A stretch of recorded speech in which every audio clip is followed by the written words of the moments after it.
સૌનકાદિક ઋષિઓએ પ્રશ્ન કર્યો છે, મહારાજ કસ્મિન યુગે પ્રવર્તેયમ સ્થાને વા કેન હેતુના કુતઃસંચોદિત કૃષ્ણ કૃતવાન સહિતામ મુનિ.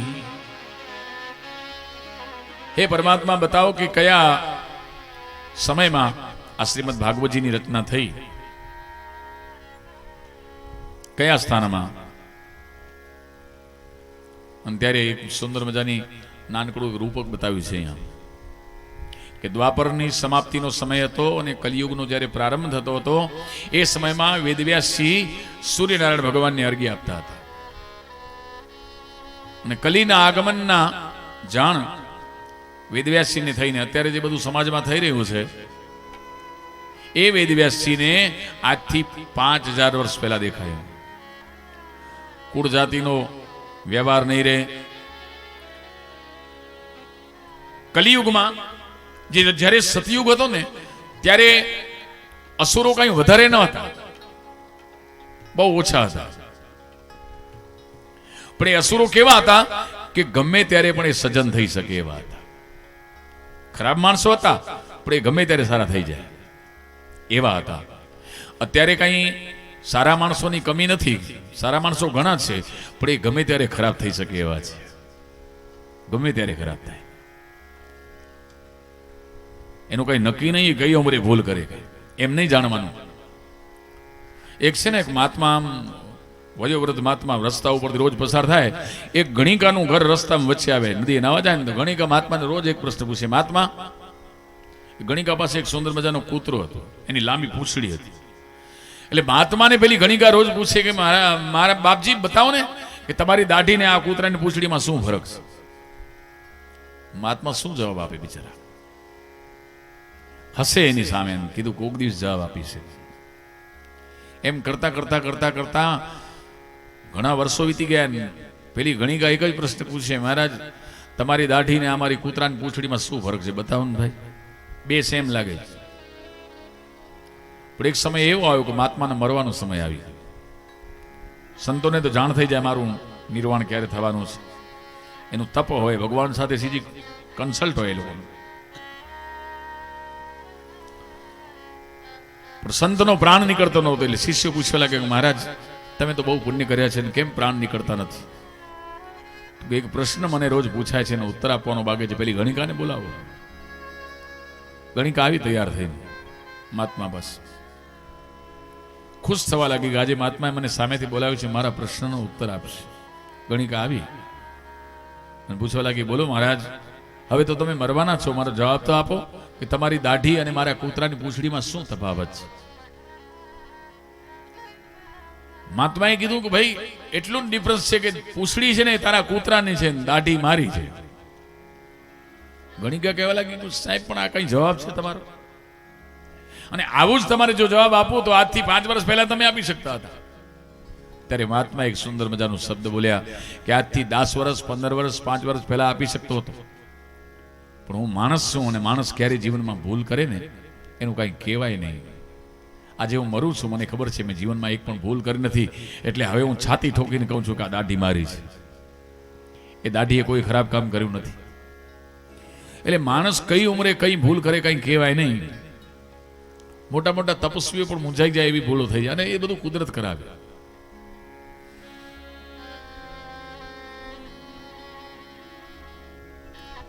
વેદવ્યાસજી ગંગા નદીના કિનારે ચિંતાતુર બેઠા છે ને એ વખતે નારદજીનું આગમન થયું. બે સંત મળે તો જ્ઞાનની વાત થાય, જ્ઞાની છે જ્ઞાની મિલે તો કરે જ્ઞાન કી બાત. અને વેદવ્યાસજીના ચહેરા ઉપર વિષાદ જોઈને નારદજી પૂછવા લાગે, મહારાજ તમારા જેવા માણસને ચિંતા, કેમ તમે આનંદમાં નથી? તો કીધું મેં 17 પુરાણ બનાવ્યા અને મહાભારત જેવો એક સુંદર મજાનો ગ્રંથ લખ્યો છે, છતાંય ભીતરમાં શાંતિ નથી, મજા નથી આવે. કીધું મહાભારત તો પંચમ વેદ છે, અને ઘણા લોકો તો મહાભારત પોતાના ઘરમાં રાખતા બી, ઘણા એમ સમજે કે મહાભારત ઘરમાં રાખ્યું ઝઘડા, પણ વાસ્તવમાં એવું કઈ છે નહીં. મારી પાસે 3 મહાભારતના ગ્રંથ છે મારા ઘરમાં, તો એ બધા શાંતિથી રહે છે. પહેલા થોડા થતા હતા, જ્યારથી મહાભારતનો ગ્રંથ આવ્યો ત્યારથી એકદમ શાંતિ થઈ ગઈ છે. મહાભારત કોના પાસે થાય ખબર છે? કે જેના ઘરમાં રામાયણ, જેના ઘરમાં ભાગવત, જેના ઘરમાં ગીતા ન હોય ને એના ઘરમાં મહાભારત થાય. પછી રામાયણ તમે વાંચો તો ખબર પડે રામનો આદર્શ શું છે. એક ભાઈ કેમ થવાય? તો રામને જુઓ, લક્ષ્મણને જુઓ, ભરતજીને જુઓ. સારી પત્ની કેમ થવાય? તો કે સીતાને જુઓ. રામાયણની એક એવી કથા છે કે જ્યારે વેદવ્યાસજી વાલ્મીકી ઋષિ જ્યારે કથા લખી છે આખી રામકથા, રામાયણનો જ્યારે છેલ્લો પેજ હતું ત્યારે સીતાને બોલાવીને કહ્યું કે બેટા તારી સાથે ભગવાન રામચંદ્રજી બહુ અન્યાય કર્યો છે, હું જાણું છું.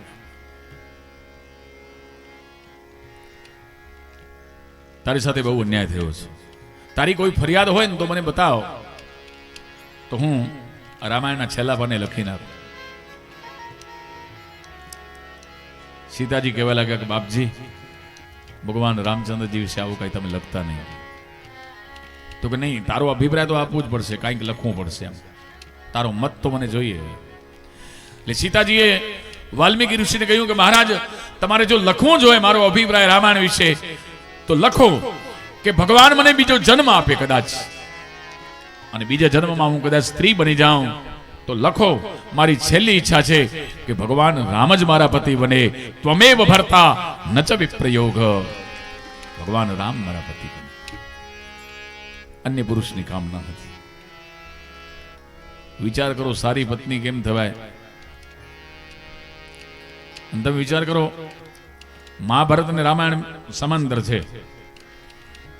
સીતાજીના ન બોલવાથી જ આખું રામાયણ થઈ ગયું, અને દ્રૌપદીના બોલવાથી રામાયણ મહાભારત થઈ. આખી મહાભારતમાં દ્રૌપદી ક્યાં ચૂપ રહ્યા નથી ને આખી રામાયણમાં સીતાજી ક્યાંય બોલ્યા નથી. છેલ્લે છેલ્લે બોલ્યા. ઓ એકદમ ત્યાગ થઈ ગયું. અને ત્યારે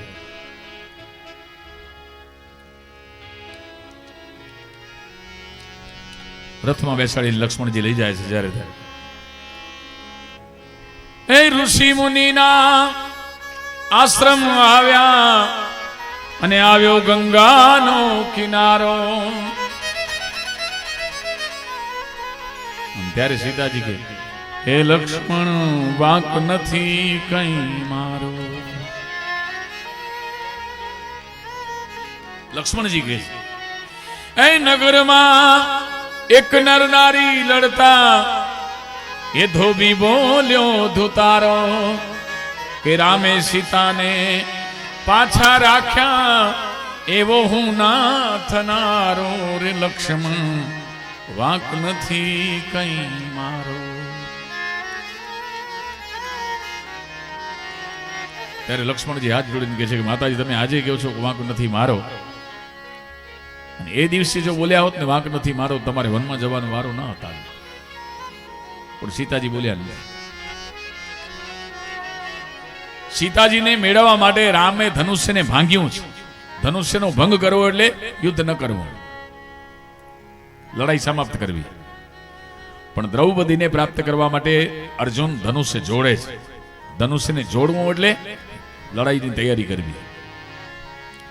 અને તમે જુઓ, સીતાજીનું પ્રાગટ્ય પૃથ્વીમાંથી થયું છે,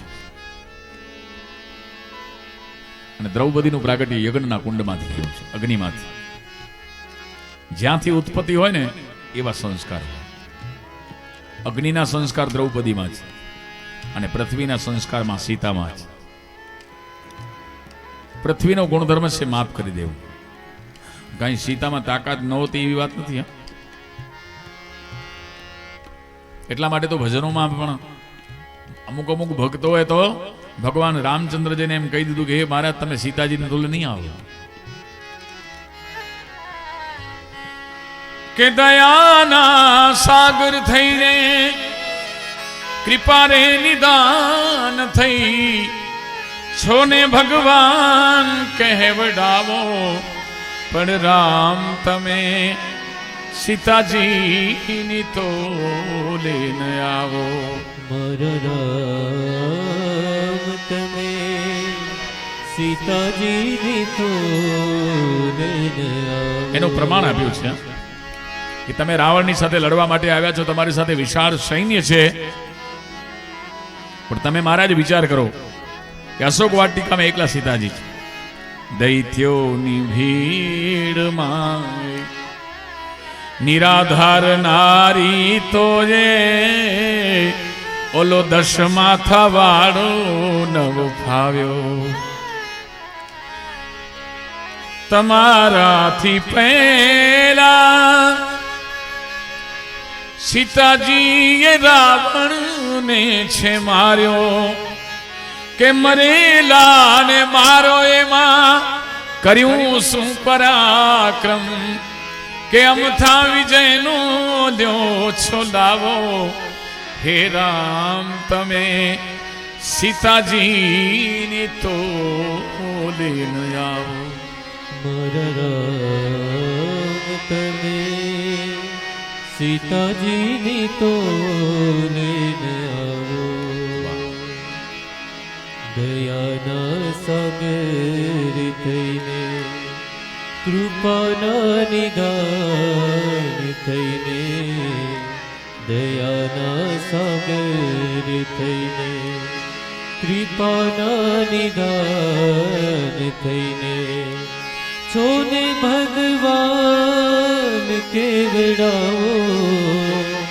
મારા રામ તમે સીતાજીની તો લઈને આવો. મારા રામ તમે સીતાજીની તો લઈને કોઈ પણ જાતનું સાધન સીતાજી પાસે હતું નહીં. દર્ભની સળી હતી. રાવણને બતાવીને કહ્યું કે રાવણ આગળ વધતો નહીં. તું લક્ષ્મણજીની રેખા ઓળંગી શક્યો, પણ આ દર્ભની રેખા તું નહીં ઓળંગી શક્યો, અને જો ઓળંગીશ તો બળીને ભસ્મ થઈશ. રાવણ ગભરાઈ ગયો. અને તમે જ્યારે વિચાર કરો ને, જ્યારે રામ અને સીતાનું જ્યારે મિલન થયું ત્યારે રામે એમ કહ્યું કે જો આ ગુરુ વાલ્મીકી એમ કહેતા હોય કે સીતા નિર્દોષ છે, તો સીતાજીને આજે પણ રાખવા તૈયાર છે. સીતાજીને બહુ દુઃખ લાગ્યું મનમાં કે મારા ગુરુજી એમ કહેશે તો જ તમને વિશ્વાસ આવશે, નકર વિશ્વાસ નથી તમને. પણ કોઈની ખાતરી ઉપર મારે રહેવું નથી. તમારા ભીતરમાં જો એમ લાગે કે સીતા નિર્દોષ છે તો સીતાજી આવ્યા. અને ત્યારે માતાએ સંકલ્પ કર્યો કે માં, રામજીને કહ્યું કે હવે જુઓ તમે મારું પરાક્રમ, કે મન વચન અને કર્મથી મારા પતિ સિવાય કોઈ અન્ય પુરુષને મેં સ્વપ્નમાં પણ જોયા ન હોય, તો હે ધરતીમાં તું અને તારામાં સમાવી. અને ત્યારે કહેવાય છે કે વિશાળ તિરાડ પડી ધરતીમાં, સોનાનું સિંહાસન નીકળ્યું. માં સીતા એમાં આરૂઢ થયા અને સિંહાસન ધરતીમાં ગઈ. અને ત્યારે રામજીને ખબર પડી ખરેખર સીતા પવિત્ર છે. તમે વિચાર કરો કે જેના એક સંકલ્પ માત્રથી આ પૃથ્વી ફાટી જાય. માં સીતા જો સંકલ્પ કરે તો રાવણ 100 ફૂટ ઊંડા ખાંડામાં જાય, સીધો ખાડો પડી જાય. વિચાર કરો, કઈ સામાન્ય શક્તિ નહોતી સીતા. પણ સીતાજી મનમાં વિચાર કરે કે આને જો હું ખાડામાં ધરબી દઉં તો મારો ધણી બિચારો આટલો લાવ લશ્કર લઈને આવ્યો છે, તો એનું પાણી ક્યારે પછી? એનું કેટલું ખરાબ લાગે કે જે પતિ કરવા માટે રામ ભગવાન સ્વયં નીકળ્યા હતા, એ કામ તો એક સીતા એની પત્ની કરી શકે. અને રામને આટલી બધું રામ સેતુ બાંધવું પડ્યું ને આટલું બધું કરવું પડ્યું. તો રામ કરતા સીતાજીની શક્તિ વધારે છે. આવું જગતને લાગે એટલે હે સ્વામીનાથ, મેં આવું કંઈ કર્યું નથી.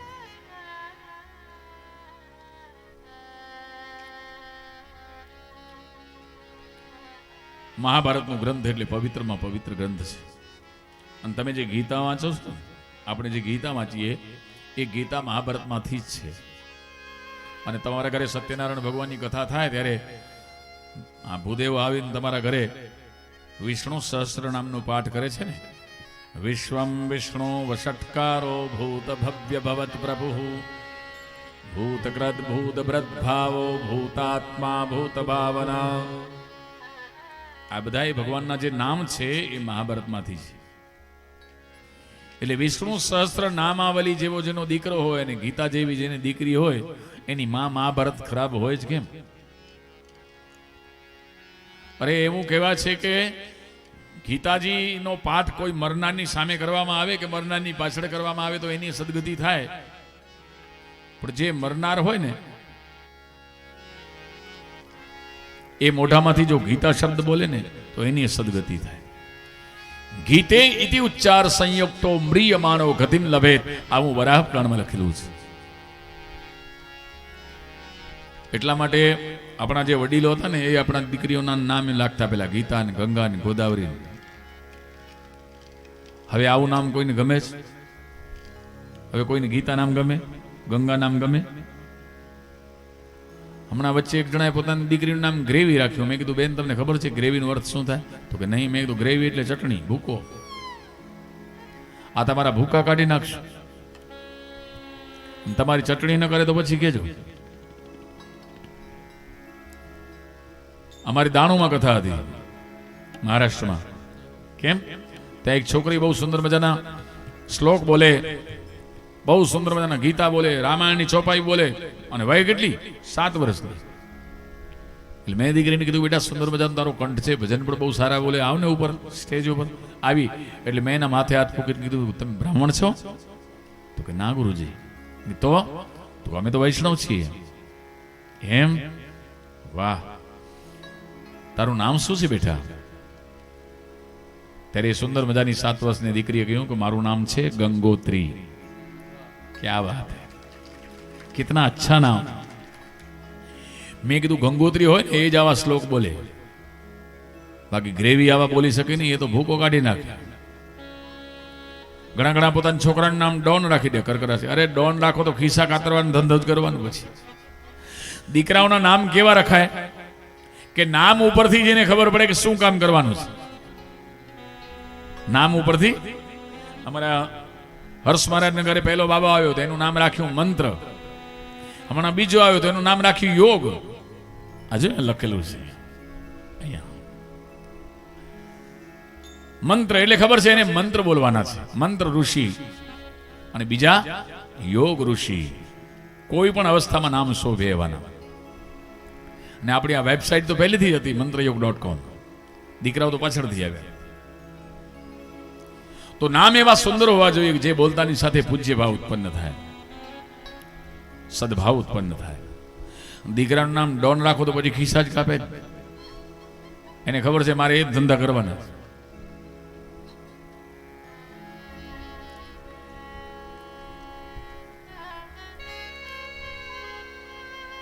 વેદવ્યાસજી નારદજીને પૂછે છે મહારાજ મને આનંદ કેમ પ્રાપ્ત થાય? ત્યારે નારદજી વેદવ્યાસજીને કહે છે કે તમારી કંઈક ભૂલ થઈ ગઈ લાગે છે. આપણને કોઈ એમ કહે કે તમારી ભૂલ થઈ ગઈ છે તો આપણને બહુ ગુસ્સો આવે, પણ વાસ્તવમાં જે આપણી ભૂલ બતાવે ને આપણો મિત્ર. હવે જો મિત્રને શત્રુ કોને કહેવાય? આપણી ભૂલ જે આપણને બતાવે ને એ મિત્ર કહેવાય, ને આપણની ભૂલ ગામને બતાવે ને શત્રુ કહેવાય. આપણી ભૂલ આપણને બતાવે એ આપણો મિત્ર કહેવાય. એના ઉપર માઠું નહીં લગાડવાનું કોઈ દિવસ. પણ આપણી ભૂલ બીજાને જઈને બતાવે એને શત્રુ કહેવાય. નારદજીએ કહ્યું વેદવ્યાસજીને તમારી ભૂલ એમ થઈ છે કે પુરાણોમાં તમે ધર્મ સમજાવ્યો, પૂર્વ મીમાંસામાં તમે કર્મ રહસ્ય સમજાવ્યું, યોગના સૂત્રો ઉપર તમે ભાષ્ય લખ્યા, બ્રહ્મસૂત્રો બનાવ્યા, પણ ભક્તિ અને પ્રેમીના બધા નકામા છે. મહારાજ હવે તો એવો ગ્રંથ લખો ને જેમાં પ્રેમ ભરેલું હોય, ભક્તિ ભરેલી હોય. એવો પ્રેમ ગ્રંથ લખો. અને એટલા માટે નારદજીએ પોતાના પૂર્વજન્મની વાત સંભળાવી કે પૂર્વજન્મમાં હું એક દાસીનો દીકરો હતો, પણ પરમાત્માની કૃપાથી એક બ્રાહ્મણને ત્યાં મારે નોકરી થઈ. સજ્જન માણસને ત્યાં નોકરી મળી ને એ પણ સદભાગ્ય કહેવાય. ભલે ને આપણે નોકરી કરતા હોય. બ્રાહ્મણો ભજનાનંદી હતા, ભજન ભાવ બહુ ગમે. એટલે ચાતુર્માસમાં વરસાદના દિવસોમાં સંતો એના ઘરે ભજન કરવા માટે 4 મહિના રોકાય, અને આખું ગામ પછી એ ભૂદેવના ઘરે સત્સંગ કરવા માટે જાય. 4 મહિના સુધી મહારાજના ઘરે સેવા ચાલી. બ્રાહ્મણ સુખી હતા, ધનવાન હતા. એમાં નારદજીના પૂર્વજન્મની વાત છે. શુદ્ર હતા, દાસીના પુત્ર હતા. મા દીકરા બેઉને સંતોની સેવા મળી. નારદજી કહે કે હું જંગલમાં જાઉં, યજ્ઞ માટે કાષ્ઠ લાવું, ફળ લાવું, ફૂલ લાવું, પૂજા માટે મારી માં આખી જે યજ્ઞશાળા છે એનું લીંપણ કરે, ગુરુની જે વ્યાસપીઠ હોય એને સુંદર બનાવે, સુશોભિત કરે, લીંપણ કરે. ગુરુજીના જે વસ્ત્ર હોય ઇત્યાદિ એ ધોઈ આપે, એમના હેઠા વાસણ હોય એ માંજી આપે, એમના જે નિવાસ સ્થાન હોય જ્યાં ત્યાં વ્યવસ્થા કરે, પાણીની વ્યવસ્થા કરે, પાણીના માટલા ધોઈ સાફ કરીને રાખે, ઝાડુ મારે, સંતોની સેવા મળે. પણ નારદ મુનિ કહે કે સાંજે જ્યારે કથા થાય ને ત્યારે હું હંમેશા હાથ જોડીને ઉભો રહેતો. બધા બેઠા બેસી કથા સાંભળે તો હું ખૂણામાં એક ઉભો રહીને કથા સાંભળું. નારદજી કે મારામાં 3 સદગુણ હતા. એક તો હંમેશા હું હાથ જોડીને ઉભો રહેતો. બીજી વાત, બહુ ઓછું બોલતો. બહુ ઓછું બોલે ને માણસ ખરેખર ગુણવાન કહેવાય. એટલા માટે સાહિત્યકારો એમ કહે છે કે બહુ વધારે બોલવું એમ સારું નહીં. બહુ બોલે, બહુ બકે, વસમાં કાઢે વેણ, એને કાઢી નાગણ કરડજો ભલે હોય પોતાના શેણ. પણ કહેવાય છે કે થોડું બોલે, થોડું હસે, અને મરકીને કાઢે વેણ, એને કાંટો કદી ન લાગજો ભલે હોય પારકા શેણ. તમારા ઘરમાં જો 2 વહુ હોય, એક નાની ને એક મોટી. મોટી હોય ને બોલે ઓછું, નાની હોય એ કામ બહુ કરે, પણ એની જીભ જરા લાંબી હોય, વધારે બોલતી. તો સાસુ એમ કરે મારી મોટી બહુ દાઈ. તેનું કારણ કે મોટી ભલે કામ ઓછું કરે પણ મોટી શાંત છે, ઓછું બોલે છે. નાનકી બિચારી બહુ મહેનત કરે છે પણ એની જીભ એનું કામ બધું બગાડી નાખે. તો જે બહુ વધારે બોલ બોલ કરે એ કોઈને ગમે નહીં, પણ જે મૌન રહે એવા લોકો બધાને ગમે. નારદજી કે હું હાથ જોડી ઉભો રહેતો, ઓછું બોલતો, અને મારા ગુરુજી જાગે એના પહેલા હું જાગી જતો, ગુરુજીની સેવા કરતો. મારા ગુરુજી જ્યારે જમી લે ત્યારે એના એઠા જે પાતલવાળી હોય ઉપાડી અને હું લઈ જતો. એમાંથી થોડો મને પ્રસાદ મળતો, એ પ્રસાદ રૂપે હું ખાતો. પણ ચાતુર્માસ જ્યારે પૂરા થયા અને ત્યારે ગુરુજી અમારું ગામ છોડીને જ્યારે જવા નીકળ્યા ત્યારે મેં હાથ જોડીને કીધું કે હે પરમાત્મા, તમારી જોડે મને લઈ જા. મારા ગુરુજી બહુ જ્ઞાની હતા. એ તો સંત હતા ભાઈ, કે બાવા નો હતા. બાવા હોય તો મનમાં વિચાર કરે કે ચલો ને આપણને એક ચેલો મળી ગયો, લઈ જવાને ઉપાડી જાઉં. પણ આ તો ભાઈ સંત હતા. એ મનમાં વિચાર કરવા લાગ્યા કે ભાઈ તારા ઉપર છે ને માનું ઋણ છે, પેલા માનું ઋણ તાર. અને ગુરુજીએ બહુ સુંદર મજાની વાત કરી કે બેટા એક વસ્તુ યાદ રાખજે કે તમારી માં મરી જાય ને પછી ભગવાનની ગમે એટલી સેવા કરો પણ માં ન મળે. ભગવાનની ગમે એટલી સેવા કરો પણ માં ન મળે, પણ માની સેવા કરવાથી ભગવાન જરૂર મળે. આ દરેક શાસ્ત્રમાં લખેલું છે. માની સેવા,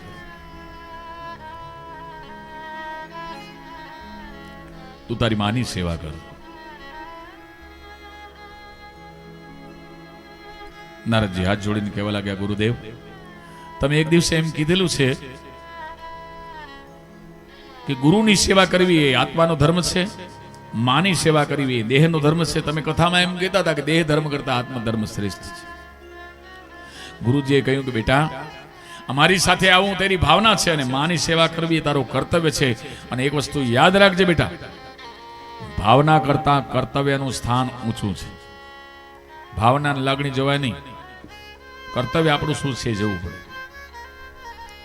પણ નારદજી કહે છે કે મહારાજ તમે મને જોડે લઈ જાઓ, કારણ કે મેં તો સિદ્ધ રે જાણી તમને સેવિયા.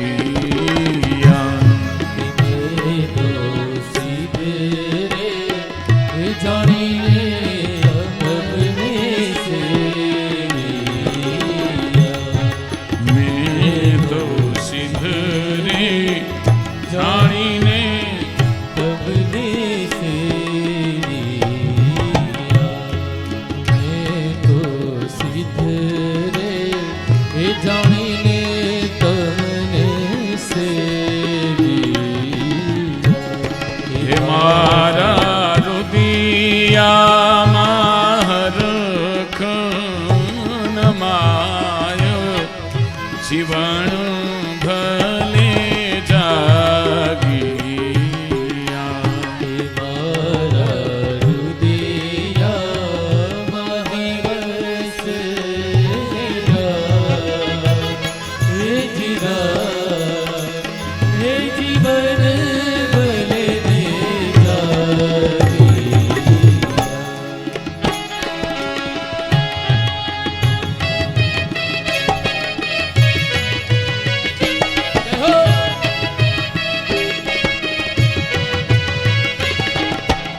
રી સખી મંગલ ગાવો રી हरि सखी मंगल गावोरी धरतियों पर सजाओरी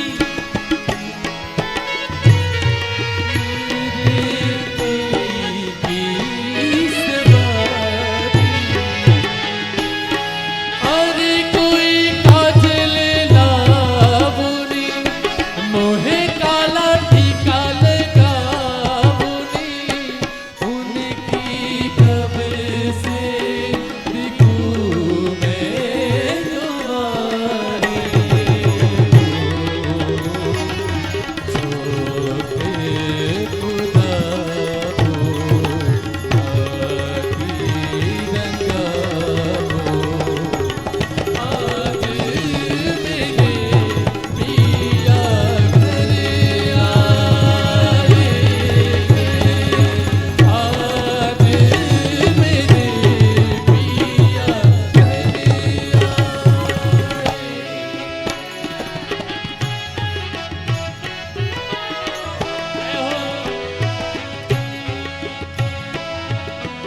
હરિ બોલ.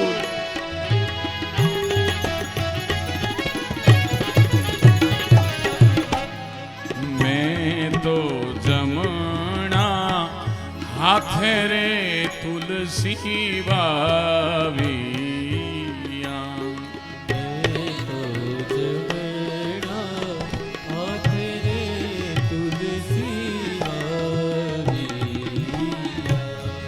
मैं तो जमना हाथे रे तुलसी रोपिया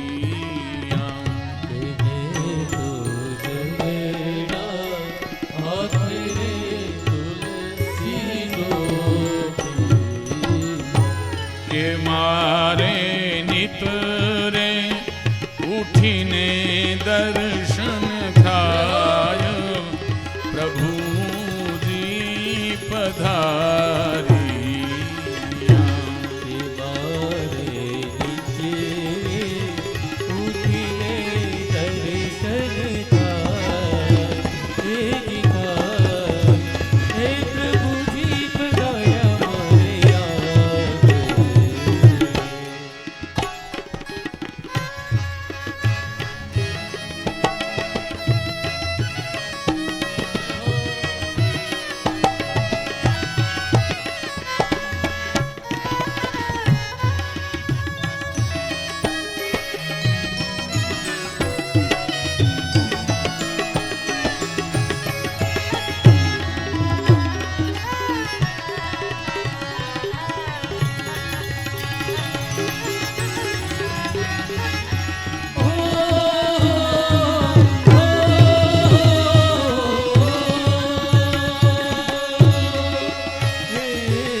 सखियो सामैया हे करो रे मारा नाथ नाम सखियो समैया हे करो रे मारा नाथ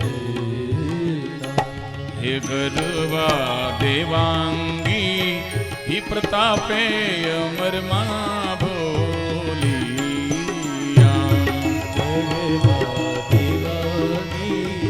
प्रतापे अमर मां बोलिया के तारा भक्तों ने चरणों मां राखो जीवन भले जागी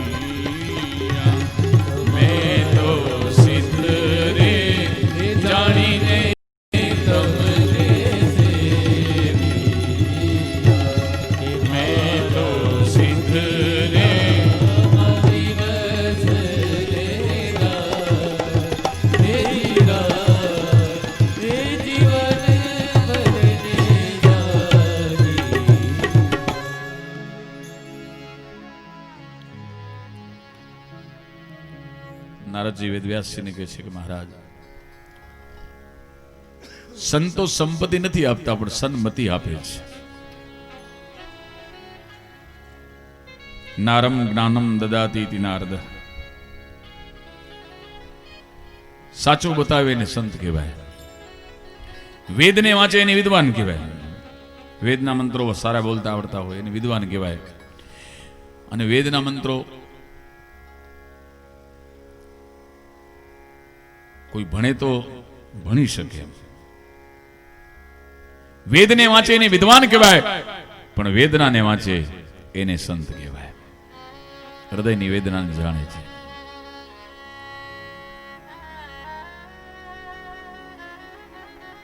બેટા, તું તારી માની સેવા કર, તારા ઉપર માનું ઋણ છે. માની ભક્તિ કર, માની સેવા કર, તને ભગવાન મળશે. અનેક દ્રષ્ટાંતો આપણા પુરાણોમાં બતાવેલા છે કે જે લોકોએ માતા પિતાની, કાલે આપણે પંઢરીનાથનું પેલું દ્રષ્ટાંત જોયું. પંઢરીનાથ માતા પિતાની સેવા કરે છે તો એને ભગવાન મળ્યા છે. શ્રવણને ભગવાન મળ્યા છે. અત્યારે ઊંધું છે. અત્યારે લોકો માતા પિતા કરતા સાસુ સસરાની વધારે સેવા કરે છે. હા હા, એવા ગાંડા ગયેલા થાય ને સસરા આવે ઘરે થાય, પપ્પા પપ્પા, અરે તારો પપ્પો થાય તો ઓલી તારી બેન થાય. ગાંડો ગયેલો થઈ જાય એકદમ. જેણે જેણે માતા પિતાની સેવા કરી છે એના ઇતિહાસોમાં નામ લખાણો જોઈએ. કોઈ એવો ઇતિહાસ વાંચ્યો કે સસરાની બહુ સેવા કરી, આ તો સંત જેવો હતો, એવું વાંચ્યું ક્યાં? પણ તમે જો અત્યારે બધું ઊંધું છે. આપણા ઘરની વાત છે, આ મારી તમારી બધા. આપણા ઘરમાં આપણા કબાટનું જે સાડીઓનું કે જે પેન્ટ શર્ટ જે હોય એ કબાટની ચાવી આપણી બેનની તાકાત નથી કે અંદરના રૂમમાં જઈને આપણો કબાટ ખોલી શકે. એની જીગર નહીં ચાલે. પરણેલી હોય તો. પણ તમે જોજો, આપણી સાડી આવે ને ખોલે એને કાંઈ કોઈ અટકાવી શકે નહીં. એને જે જોઈએ કબાટ ખોલે. અરે આપણી બેન, આપણી દીકરી એ તો ગાય કહેવાય. તો મને એક જણાએ કીધું સાડીને શું કહેવાય? મેં કીધું એને બકરી કહેવાય.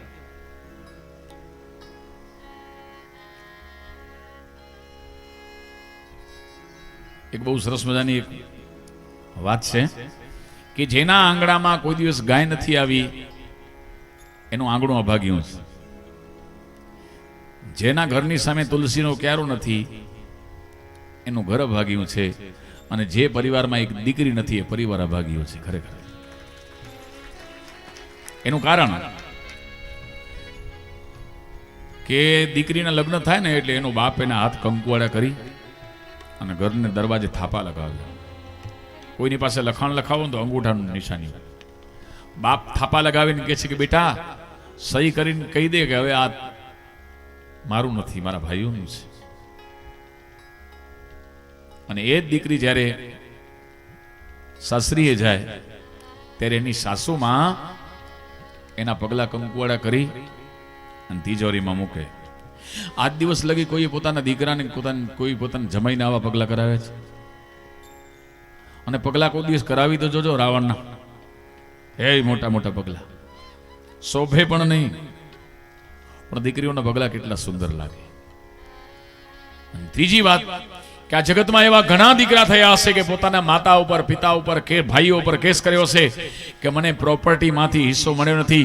પણ આ જગતમાં એક પણ દીકરી એવી નથી થઈ કે જેણે પોતાના બાપ ઉપર કેસ કર્યો હોય કે મને દહેજ બરોબર આપ્યું નથી. બતાવો એક દીકરી. એક પણ દીકરી એવી નથી કે જેણે દહેજ માટે કેસ કર્યો હોય. લગ્ન થઈ જાય પછી એમ કે તમે તમારી ઘરવાળીને પૂછીને મને જે વીરપસલી કે રાખડી પૂનમ આપો મને મંજૂર છે. પણ એ દીકરીઓ બહેનો પોતાના સાસરે જાય અને સવારના ભગવાન સૂર્યનારાયણને અર્ઘ્ય આપે અને સૂર્યનારાયણના ઓવારણા લેતી હોય ત્યારે એમ કે એ મારા ભાઈનું આવરદા તમે લાંબુ કરજો. આ બેન માંગે ભાઈ માટે, એમ નહીં કે મારા ધણીને લાંબુ જીવાડજો. સૂર્યના ઓવારણા લઈ અને શું કે હે પરમાત્મા મારા ભાઈને, હે સૂરજ દાદા. આપણે કીધું ને આપણી સૂરજને આપણે દાદા કહીએ, ચંદ્રને આપણે મામા કહીએ, ધરતી આપણી માં લાગે વળી પાછી.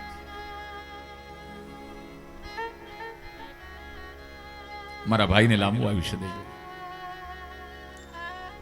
પતિ દર મહિને 25,000 રૂપિયા આપતો હોય તો એના કોઈ દિવસ વખાણ કરે નહીં. જય હો. પણ ભાઈ વર્ષમાં એક વખત 28,000 સાડી આપે ને બધી શૈલીઓને બતાવે કે આ મારા ભાઈએ આપીશ. સરસ છે ને? તો બહુ સરસ લાગે છે, મારા ભાઈએ આપીશ.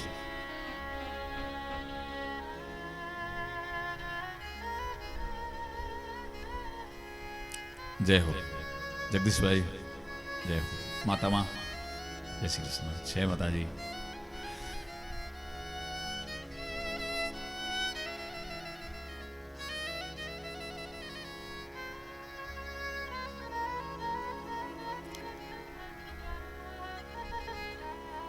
એટલા માટે સંતો એમ કીધા કરે છે કે કોઈ પિતૃની અવગતિ થઈ જાય તો 100 વખત ગયાજીમાં શ્રાદ્ધ કરાવો ને એની સદગતિ ન થાય તો એક વખત ભાગવત સપ્તાહ કરાવો, એની સદગતિ થાય.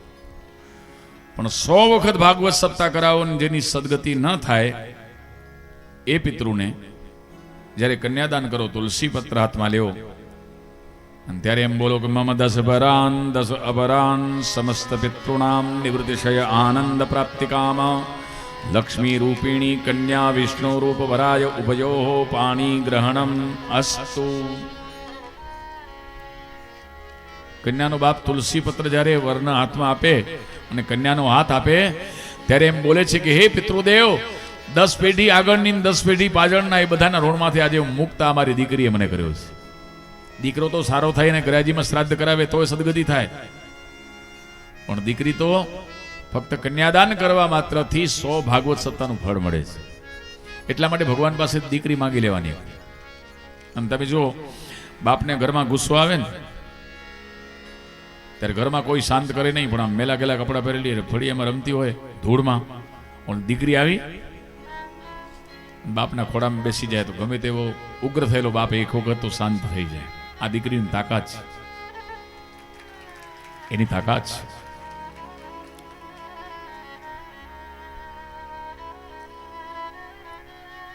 બંધવ સંત સમાન ચિત હિત અનહિત નહીં કોઈ અંજલિ ગત સુભગ સુમન જીમી સમ સુગંધ કર દો. સંતો ગયા, નારદજીને કીધું કે હે નારદજી, અમે તો જઈએ છીએ પણ તમને એક મંત્ર આપીએ છીએ. વાસુદેવ ગાયત્રી મંત્ર છે. એ મંત્રનો પ્રભાવ એવો છે કે કોઈ મંત્ર બોલે ને તો એનું મન ભગવાનમાં સ્થિર થાય. ચાલો આપણે બધાએ મળી અને એ મંત્ર બોલીએ. તમે બધાએ મારી પાછળ પાછળ બોલજો. ઓમ નમો ભગવતે તુભ્યમ. બોલો. નમો ભગવતે તુભ્યમ. અવાજ આવતો નથી, સમજાતું નથી. એટલે આમ એકદમ ક્લિયર છે, નાનું છે, એવું ન સમજાય એવું કાંઈ નથી. અને ખોટું બોલો તો એ ચાલશે. નાનકડો બાળક હોય એ તોતણું બોલે ને તો એની માં સમજે ને શું જોઈએ. પહેલા માતાઓ બોલે, પછી ભાઈઓ, કલાકારો નહીં. હમણાં મારી પાછળ બહેનો બોલે, માતાજી. ઓમ નમો ભગવતે તુભ્યમ.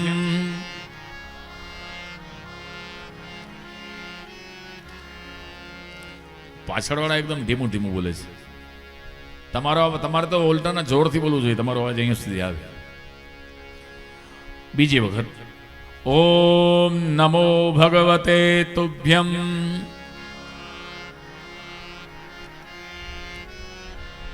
વાહ, આ તો જાણે બ્રાહ્મણની દીકરીઓ બોલતી એવું લાગે છે ખરેખર. વાહ. હવે ભાઈઓ બોલશે વાસુદેવાય ધીમહી. જોરમાં છે એમનું તમારે કરતા. હવે બધા સાથે બોલો. પ્રદ્યુમ્નાયા નિરુદ્ધાય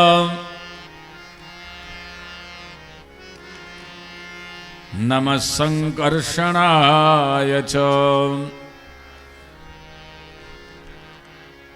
તમારો દીકરો ભણતો હોય ને ભણવામાં એનું મન લાગતું ન હોય તો આ મંત્ર પહેલા બોલીને પછી એને વાંચવાનું ચાલુ કરી, પછી એનું મન બીજી ક્યાં દોડશે. તમે ભગવાનની પૂજામાં બેસો ને તમારું મન ભગવાનમાં લાગતું ન હોય, ભટકતું હોય, તો આ મંત્ર બોલીને પછી પૂજામાં બેસો. કથામાં આવો ને મન ચિત્ત ચકદોડે ચડી જતું હોય તોય પણ આ મંત્ર બોલો. એ પછી નારદજીની પ્રેરણાથી વેદવ્યાસજીએ શ્રીમદ ભાગવતજીનું ગ્રંથ લખ્યું છે. અને આ બાજુ નારદજીના પૂર્વજન્મની કથા એવી છે કે નારદજી મંત્રનો જપ કરતા હતા. જપ કરતા કરતા એક દિવસ ઘરમાં બેઠા હતા અને એની માં ગોદોહન કરવા માટે ગૌશાળામાં ગઈ. ત્યાં સર્પદંશ થવાથી એનું મૃત્યુ થયું. નારદજી કે મને હર્ષ પણ થયો નહીં, શોક પણ થયો નહીં.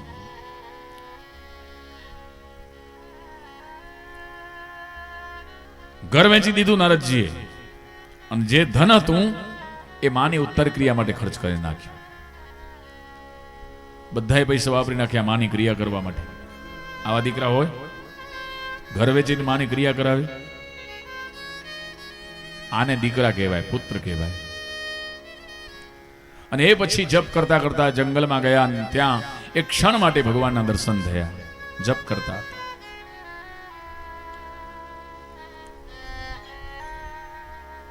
પણ નારદજી ભગવાનને કહે છે કે હે પરમાત્મા, તમારું પૂર્ણ સ્વરૂપના મને દર્શન કરાવો.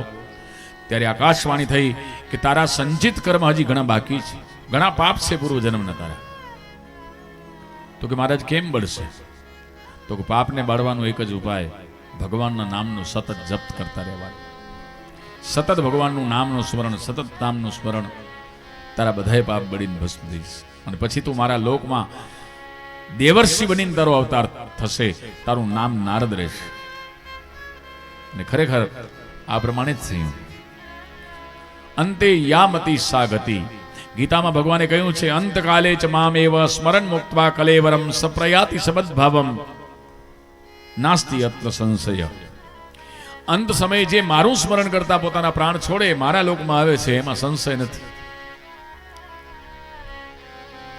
જીવ વાસના અને સંસારનું ચિંતન કરે તો પાછો સંસારમાં આવે, વાસનાનો કીડો થાય. એ પછી વેદવ્યાસજીએ ભાગવત લખી. એ ભાગવતજીના 18,000 શ્લોક છે, 335 અધ્યાય છે, 1.5 લાખ અક્ષર છે. પણ એટલા બધા તમે વાંચવા માટે જાઓ ને તો આપણને 7 દિવસ પડે ઓછા. મારા શ્રી એમ કીધું ને કે 7 દિવસ તો આપણને ઓછા પડી જાય. પણ સુંદર મજાનો અહીંયા ભાગવતજીનો આંબો છે. આપણે બધા આંબો મળીને ગાઈએ. ભાગવતજીનો આંબો છે, ભાગવતજીનો આંબો છે પણ જરા લાંબો છે.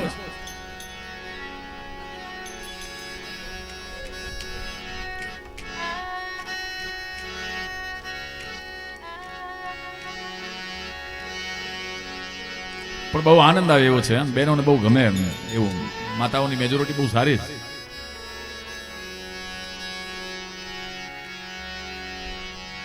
બધા જોડે જોડે બોલજો ભાઈ.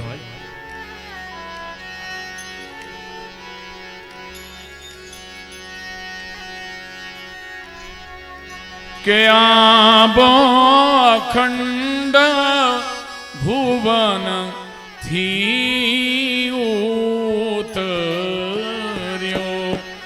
આંબો અખંડ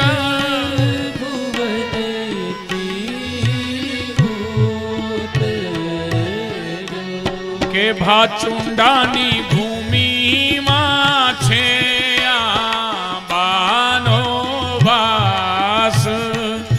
સખી રે આંબો રોપ્યો.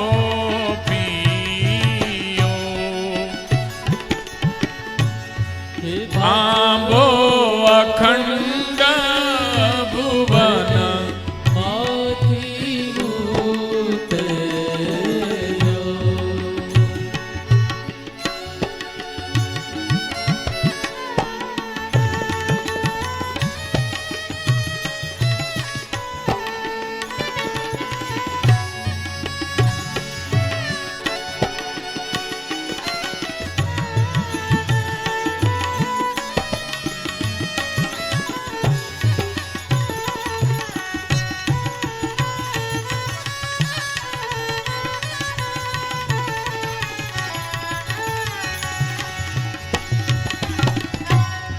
કે આંબે વસુદેવજીએ બીજ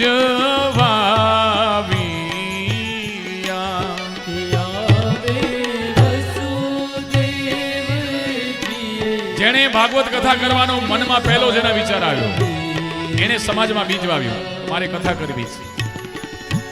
અને જેણે લોકો જેણે પહેલો વિચાર કર્યો એ વસુદેવ છે. પછી એ વિચારને જેણે પ્રોત્સાહન આપ્યું કે અમે તમારે ટેકો આપશું, સમજી લેવાનું કે એ દેવકી છે.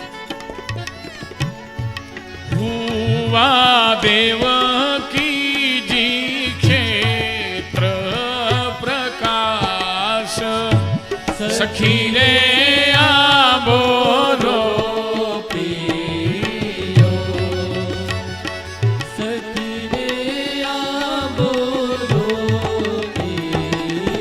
હવે જોવા જેવી વાત છે, આંબળો આપણા ઉપર. જેણે પહેલા વિચાર કર્યો કે આપણે ભાગવત કથા કરવી છે, જેણે પહેલી રજૂઆત કરી એ આ કથાનો વસુદેવ છે. એને પહેલી વાત જેણે કરી એ આ કથાની દેવકી છે. અને જેણે જેણે એમાં પૈસો આપ્યા એ બધાએ નંદ બાબા છે. કારણ કે આંબે યશોદાજીએ જડસી છીયા.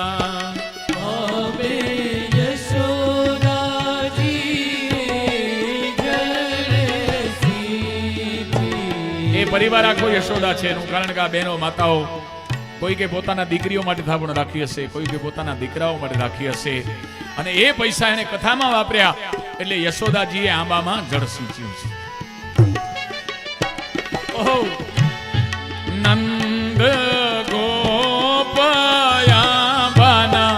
રખે વાડ સખી રે આબો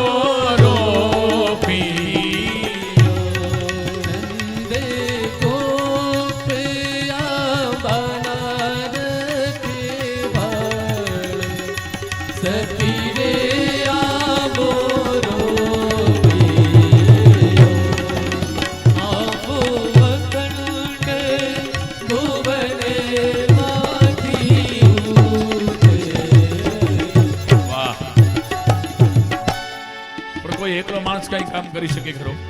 બધાનો સાથ સહકાર ન હોય. કોઈ નંદ યશોદા બની ગયા, કોઈ વસુદેવ દેવકી બન્યા, પણ જ્યાં સુધી આ ભૂદેવ ના આવે ને ત્યાં સુધી પ્રસંગની શોભા વધે નહીં. આ આખા મંડપની શોભા કોણ છે? આ બ્રાહ્મણો છે, ભૂદેવ છે.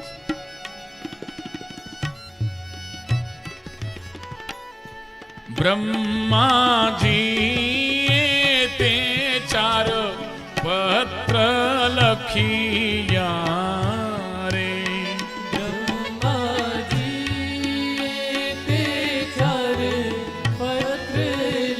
બ્રહ્માના સ્વરૂપમાં બધા બ્રાહ્મણો છે. મુનિ નારદે કીધા છે જાણ સખી રે આબો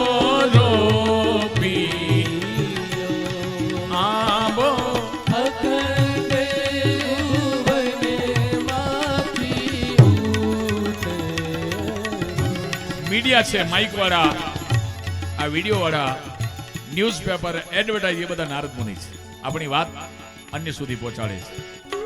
આપણી કથા અત્યારે લાઈવ છે, આખા તાલુકા કેટલાય ગામો જુએ છે. એ બધાએ આ કથાના સહભાગી છે. એ બધાને પુણ્ય મળે છે. એ આપણા આંબાના ફળ છે, બધા આંબાની ડાળીઓ છે. વ્યાસ મુનિ તે ચાર પત્ર લખિયા રે.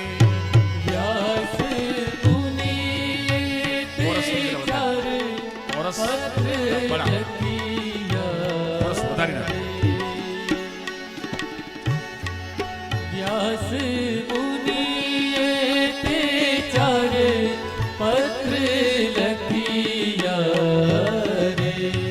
તેના નવ ખંડમાં છે નામ સખી રે આંબો રોપી. હે આંબો અખંડ ભુવન માંથી ઉતર્યો. આંબો અખંડ ભુવન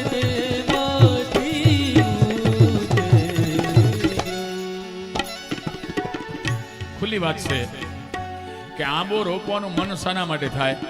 તો કે આંબા ખાવા માટે. આંબા ખાવાનું મન કેમ થાય? કે કોકને ખાતા જોઈએ એટલે.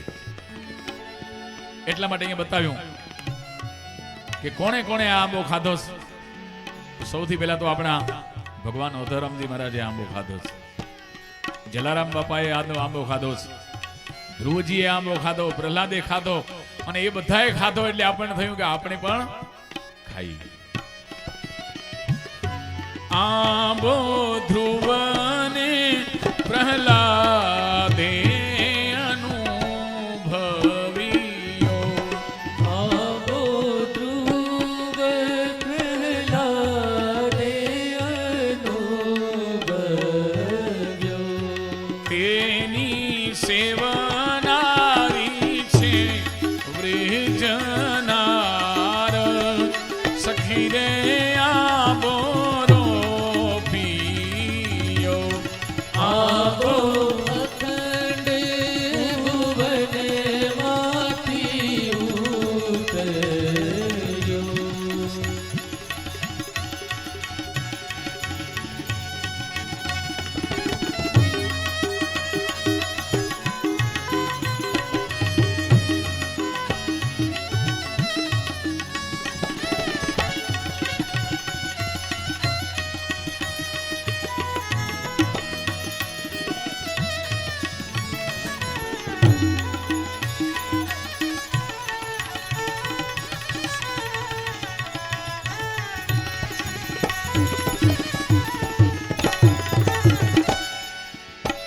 આ આંબાનું મૂળ કોણ છે?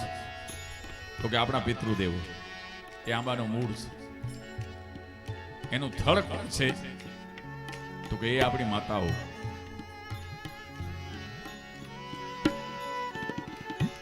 કે 12 સ્કંધ આંબાના થળ રે થયા. દ્વારે સ્કંદ આંબાના થડ થયા. 335 અધ્યાય છે દાળ. સખી રે આંબો રોપ્યો. આંબો અખંડ ભુવનમાંથી ઉતર્યો. કલ્પ વૃક્ષ થઈને આંબો દૂજીયો. કલ્પ વૃક્ષ થઈ આંબો દૂધીયો. કે એની 14 ભુવનમાં છે છાય. સખી રે આંબો રોપ્યો. આંબો અખંડ ભુવનમાંથી ઉતર્યો.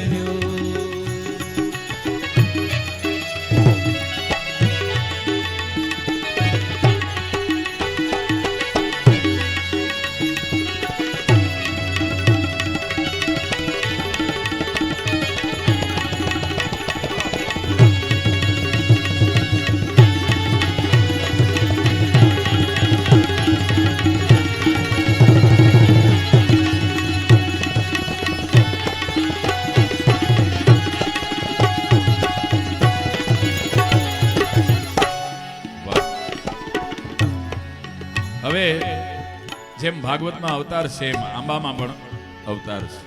આપણો જે આંબો છે અવતાર કયા? તો કે આવા સંતો જે આવે, હરિદાસજી મહારાજ આવ્યા, કાર્યકર્તાઓ આવે, મંજીભાઈ જેવા, આજે માતાજી વધાર્યા છે, વિધવિધ રોજ જે સંતો આવશે ને એ બધા કથાના અવતારો છે.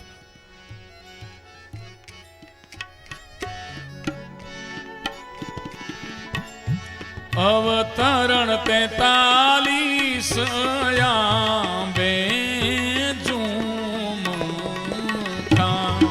અવતરણ 43 નામે ઝૂમતા.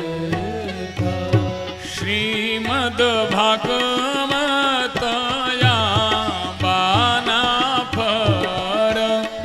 સખી રે આવો રો પિયો આવો અખંડ ભુવને માંથી ઉતર્યો.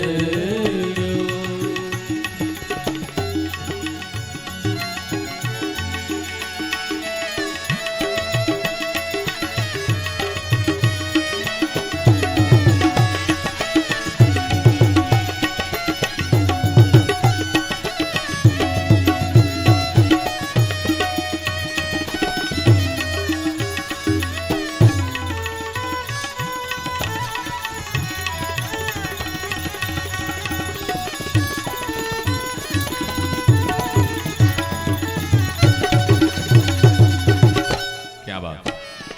સુંદર મજાનો આંબો તૈયાર થઈ ગયો, મંડપ બંધાઈ ગયો, સાઉન્ડ સિસ્ટમ ગોઠવાઈ ગઈ, લાઇટ ફિટિંગ થઈ ગઈ, ભૂદેવ આવીને બેસી ગયા, શ્રોતાઓ આવી ગયા. હવે એમાં ફળ આવ્યા. ફળ ક્યાં આવ્યા? તો કે કથારૂપી ફળ.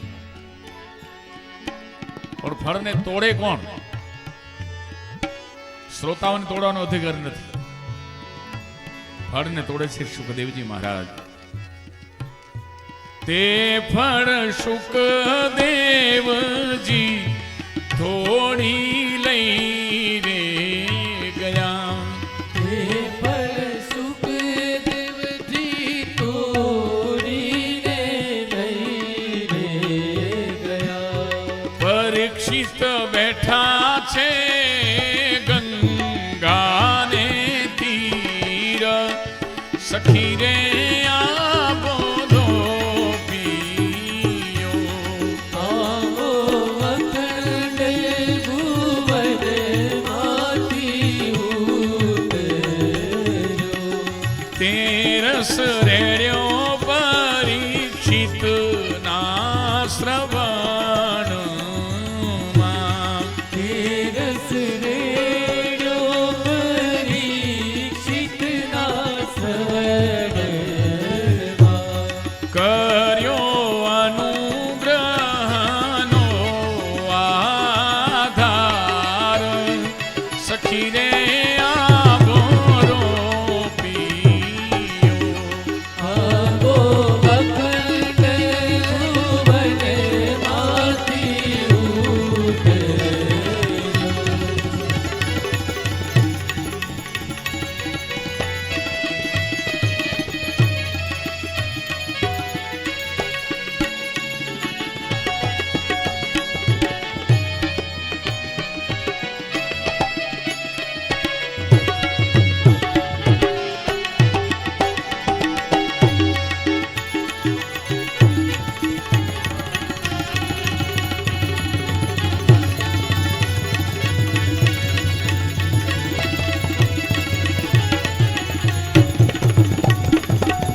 વાહ.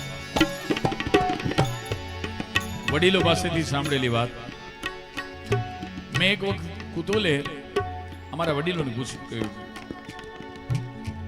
બાપજી કે આ પિતૃઓ પાછળ જે ભાગવત સપ્તાહ બેસે, કથા ચાલુ હોય ત્યાં સુધી શ્રોતાઓ આવીને બેઠા હોય તો આપણે એમ સમજીએ કે પિતૃઓ પણ મંડપમાં આવતા હશે. પણ કથા જ્યારે પૂરી થાય ત્યારે પિતૃઓ અહીંયા જ હોય કે પછી બીજે ક્યાંક જાય?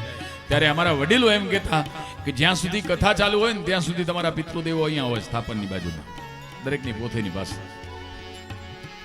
પણ જ્યારે કથા વિરામ હોય, રાત્રિનો સમય હોય, મધ્યાહન કાળ હોય, તમે લોકો જ્યારે ભોજન કરવા માટે જતા હો ત્યારે આપણા જે પિતૃદેવો જે આવેલા હોય ને એ આપણા ગામમાં જે તળાવ હોય ને ત્યાં જઈને બેસે.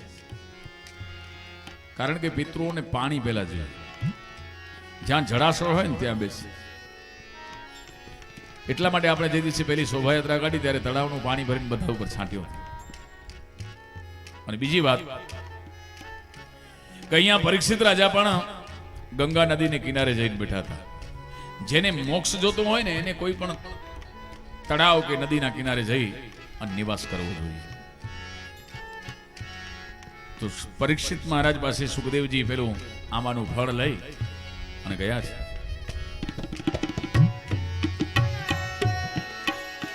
સાત દિવસમાં શ્રી કૃષ્ણ પદ રે મળ્યું. 7 દિવસમાં શ્રી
છેલ્લે છેલ્લે કહ્યું કે જે આખી કથા ન સાંભળે પણ ફક્ત આંબા વખતે આવી જાય,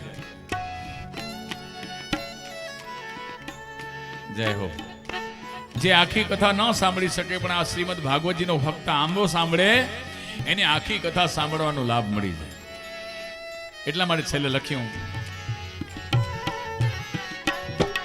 આંબો ગાય શીખે અને સાંભળે,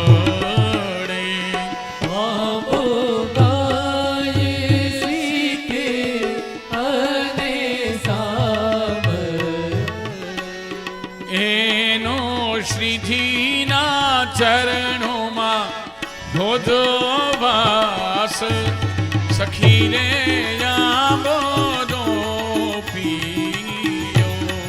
આંબો અખંડ ભુવનમાંથી ઉતર્યો, આંબો અખંડ ભુવનથી ઉતર્યો. આંબો અખંડ ભુવનમાંથી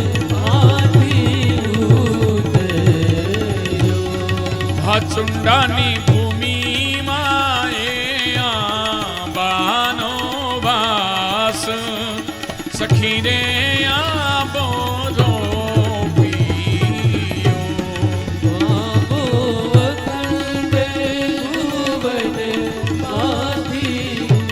ઉતર્યો, આંબો અખંડ ભુવનમાંથી ઉતર્યો.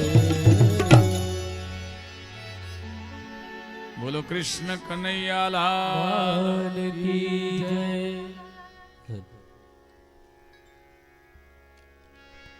ખરેખર શ્રીમદ ભાગવતજીની કથા, એની વાતો અને આંબો એનાથી આપણી આ જે ભૂમિ છે વાજુનાની પવિત્ર બની છે. અને હું એમ નથી કહેતો કે પવિત્ર બની છે, કે પવિત્ર છે એટલે તો ભગવાન આવ્યા છે. અને કાલે મેં તમને વાત કરી હતી કે આખી સૃષ્ટિ સુંદર છે, સૃષ્ટિમાં ભારત સુંદર છે, ભારતમાં ગુજરાત સુંદર છે, ગુજરાતમાં કચ્છ સુંદર છે, કચ્છમાં અબડાસો તાલુકો સુંદર છે, અને એ તાલુકામાં આપણા દેશ માટે સ્વતંત્રતા માટે કોઈ ચળવીર કરી હોય તો આખા તાલુકામાં ઘણા બધા ગામ છે. અબડાસ તાલુકામાં તો સ્વાતંત્ર્ય વીર સેનાની ફક્ત આ જ ગામમાંથી મળ્યું છે. પંડિત શ્યામજી કૃષ્ણ વર્મા, એમની ભૂમિ છે, જાગૃત ભૂમિ છે, સંતોની ભૂમિ છે, શૂરવીરોની ભૂમિ છે. અને ભૂમિ પવિત્ર છે એટલે તો ભગવાન આવ્યા છે ને ભાઈ. આવા સંતો પેલા આવી ગયા છે, શૂરવીરો પેલા આવી ગયા છે, સમાજ સેવકો આવી ગયા છે આ ગામમાં. અને એટલા માટે જ હવે ભગવાન આવ્યા છે. ભગવાન છે ને એમ ડાયરેક્ટ કોઈ દિવસ જાય નહીં. કોઈ વીઆઈપી કોઈ જગ્યાએ જવાના હોય તો એના અનુયાયી પેલા પહોંચી જાય, જુએ ત્યાં તમારી સેફટી છે કે નહીં. એટલે આ ભાગવત ભગવાન અહીંયા આવવાના હતા ને, એટલે જે અનુયાયી હતા પંડિત શ્યામજી કૃષ્ણ વર્મા જેવા, એમને પહેલા મૂકે તમે જાઓ, પહેલા તમે જુઓ કે મારું આવા જેવું છે કે નહીં. તો પંડિત શ્યામજી કૃષ્ણ વર્માએ ભગવાન પાસે આપણું સારી સર્ટિફિકેટ આપ્યું છે એટલે તો ભગવાન આપણા ગામમાં આવ્યા. એમની સાંખ છે એમાં, એમની ભલામણ ચિઠ્ઠી લઈ એટલે ભગવાન આપણા ગામમાં આવ્યા છે. એટલે હું એમ નથી કહેતો કે આ ધરતી પવિત્ર છે, આ ધરતી પવિત્ર હતી જ, પણ હવે સોનામાં સુગંધ છે. અને હરિદાસજી મહારાજે કાલે બહુ એક સુંદર મજાની વાત કરી. એમણે ઘણી બધી વાતો કરી, પણ મને એક વાત બહુ ગમી એમની. એ વાત કઈ કે સરકારે તમારા ગામનું નામ ભલે ભાચુંડા લખ્યું હોય, પણ તમે આગળ તીર્થ લખજો. કારણ કે તીર્થ કોને કહેવાય? આમ તો તમે જુઓ ને, ગંગાને તીર્થ કહેવાય છે, પણ ગંગા તો ગંગા સાગરમાંથી મળે છે અને ગંગોત્રીમાંથી નીકળે છે, પણ આખો પટ્ટો કઈ પવિત્ર નથી કઈ. પણ જે જે જગ્યાએ સંતો અને મહાન માણસો આવ્યા છે ને એ જગ્યા પવિત્ર બની છે. એટલા માટે સુનો તો ગંગા ये सुनाए કે मेरे तट पर वो लोग आए जिन्होंने ऐसे नियम बनाए કે પ્રાણ જાય પર બચન ન જાય. ગંગા એમ કે છે કે આવા સંતો જે જગ્યા આવે ને ત્યાં મારો મહિમા વધે. પંડિત શ્યામજી કૃષ્ણ વર્મા આમ તો આપણી આ ભાનુશાલી જ્ઞાતિના પણ આખર પંડિત કેમ શબ્દ લાગે છે ને વર્મા કેમ શબ્દ લાગે છે? તો પહેલાના જમાના એમ કહેવાતું કે બહુ બ્રાહ્મણ હોય ને બહુ ભણેલો હોય ને એને શર્મા કહે, અને ક્ષત્રિય બહુ ભણેલો હોય તો એને વર્મા કહે.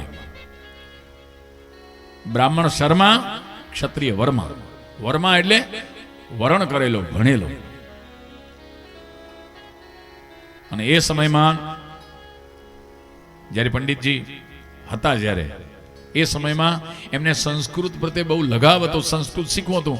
પણ આ ગામડાઓ બધા આપણા ભાંગેલા હતા અને આપણે બધા ધનોપાર્જન કરવા માટે આપણે બધા એટલા બધા વ્યસ્ત હતા કે સંસ્કૃતની પાઠશાળા અહીંયા કોઈ વ્યવસ્થા હતી નહીં. પણ એ જમાનામાં અત્યારે જેને ગઢશીશા આપણે કહીએ છીએ એને છોટે કાશી કહેવાતી, ત્યાં વિદ્વાન ભણેલા સારસ્વત બ્રાહ્મણો હતા. એટલે પંડિત શ્યામજી કૃષ્ણ વર્મા એ પંડિત સારસ્વત બ્રાહ્મણો જે ગઢશીશામાં હતા એમની પાસે સંસ્કૃતનું અધ્યયન કર્યું, વિશારદ થયા એમાં. અને એ અરસામાં જ દેશની આ ચળવળ ચાલી, દેશને આઝાદ કરવાની, અને એ આઝાદીમાં જ શહીદ થયા. પણ બહુ ભણ્યા એટલે એમને પંડિતજી કહીને લોકો પ્રેમથી બોલાવતા. જેમ જવાહરલાલને પણ પંડિતજી કઈ પંડિતપણું કરતા નહોતા જવાહરલાલ નહેરુ, પણ કહેવાય પંડિત જવાહરલાલ. એમ શ્યામજી કૃષ્ણ વર્મા બહુ ભણ્યા, સંસ્કૃતમાં માસ્ટર થયા, વિશારદ થયા, એટલે એમને પંડિતની ઉપમા મળી હતી. એક પંડિત સદગુણથી સજન બને, આમાં ભણ્યા તણો નહીં ભેદ, અને બ્રાહ્મણ છતાં રાક્ષસ કહેવાય, ભલી પછી વાંચે ચારે વેદ. માણસ સંસ્કારથી બ્રાહ્મણ બને છે ને સંસ્કારથી જ શુદ્ર બને છે. જન્મના જાયતે શુદ્ર સંસ્કારાત દ્વિજોચ્યતે, વેદ જાનાતિ વિપ્રત્વમ બ્રહ્મ જાનાતિ બ્રાહ્મણ. જન્મથી દરેક માણસ શુદ્ર છે, પણ સંસ્કારથી પછી એ બ્રાહ્મણ બને.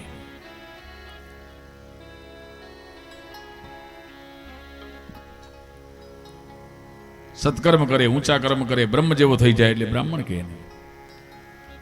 બ્રાહ્મણની પરિસ્થિતિ બતાવી છે કે બ્રાહ્મણ કોને કહેવાય કે જેને જોઈને તમને તમારા હાથ જોડાઈ જાય એને બ્રાહ્મણ કહેવાય. અને હાથ કેમ જોડાય? એનું આચરણ એવું હોય, એના સંસ્કાર એવા હોય. બ્રાહ્મણને જોઈને પગે લાગવાનું મન થઈ જાય તો જ એને સાચો બ્રાહ્મણ કહેવાય. બ્રાહ્મણ પાસે 3 ધન હોય ને તો એ બ્રાહ્મણ સાચો વિપ્ર કહેવાય. બ્રાહ્મણ પાસે સંસ્કારનું ધન હોય, બ્રાહ્મણ પાસે સદાચારનું ધન હોય, અને બ્રાહ્મણ પાસે વેદ વિદ્યાનું ધન હોય. આ 3 ધન જો બ્રાહ્મણ પાસે હોય તો એ બ્રાહ્મણને પગે લગાય. સંસ્કાર હોય એમાં, એનું આચરણ પણ સારું હોય, અને વેદ જો હોય એની પાસે તો પછી એ બ્રાહ્મણ નહીં સમજવાનું, એને ભગવાન સમજવાનું. એ ભગવાન જ છે.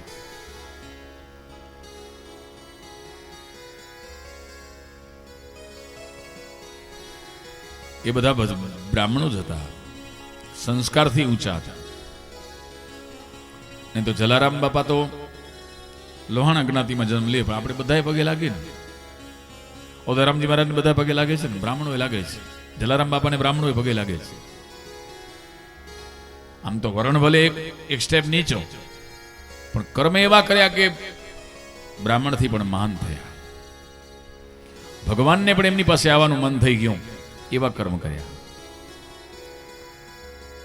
શ્રીમદ ભાગવતજીની રચના કર્યા પછી વેદવ્યાસજીને પરમ આનંદ થયો છે, અને એ આનંદ બધા લોકોને મળે એટલા માટે વિચાર કરવા લાગ્યા કોને ભણાવું, કોને શીખવું.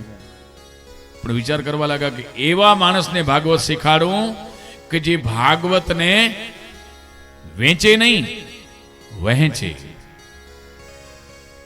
નહીં તો કથા કરાવવા માટે જાય મારે તમારો ચાર્જ શું છે? એ જમાનામાં નરસિંહ મહેતાને જ્યારે ભજન કરતા ત્યારે નરસિંહ મહેતાને કોઈ પૂછતું નહીં તમારા નાઇટના કેટલા થશે. અને સુખદેવજી મહારાજે જે કથા કરી છે ને પરીક્ષિત મહારાજે કોઈ તારીખ લીધી નહોતી એમની કે આ તારીખે આવી જજો, તમને લેવા માટે ગાડી આવશે, એવું નહોતું. અને આપણે જે લાયક શિષ્ય બનીએ ને તો આવા ગુરુ સ્વયં સામેથી આવીને તમને મળી જાય.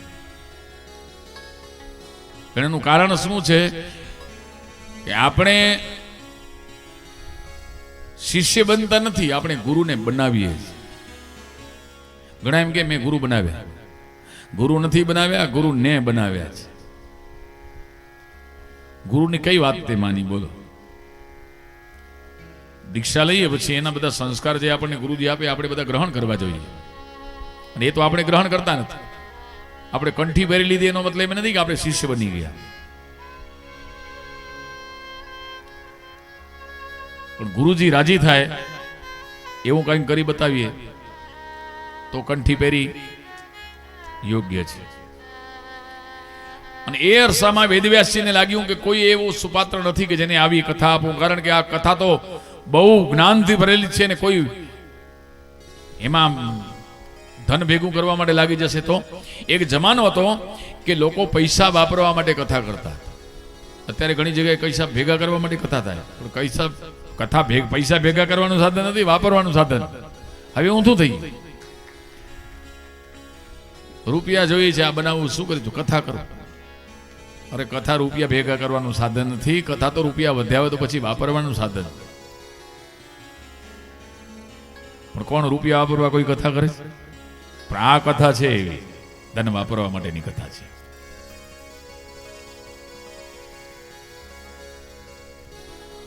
વેદવ્યાસજી મહારાજ ભગવાન શિવજી પાસે જઈને સ્તુતિ કરે છે કે હે પરમાત્મા, એક દીકરો આપો. ભગવાન કે આ ઉંમરે તમને શું સૂઝ્યું? આ વયોવૃદ્ધ અવસ્થામાં દીકરો? તો કે હા મહારાજ. શાના માટે? તો કે મેં એક સુંદર મજાની ભાગવતજીની કથા લખી છે અને એ કથા વાંચે અને એનો પ્રચાર કરે એવો દીકરો જોઈએ. શંકર ભગવાન કહેવા લાગ્યા, અરે વેદવ્યાસજી, તમને ભગવાનની કથા કરવા માટે દીકરો જોઈએ? તો કે હા. તો એટલો હું કઈ ભોળો નથી કોઈ બીજાને મોકલાવું. તમને ભગવાનની કથા કરવા માટે પુત્ર થતો હોય તો હે વેદવ્યાસજી, તમે ઘરે જાઓ, હું દીકરો થઈને તમારે ત્યાં આવીશ. અને એ પછી ભગવાન શિવજી વેદવ્યાસજીના પત્નીના ગર્ભમાં આવ્યા છે.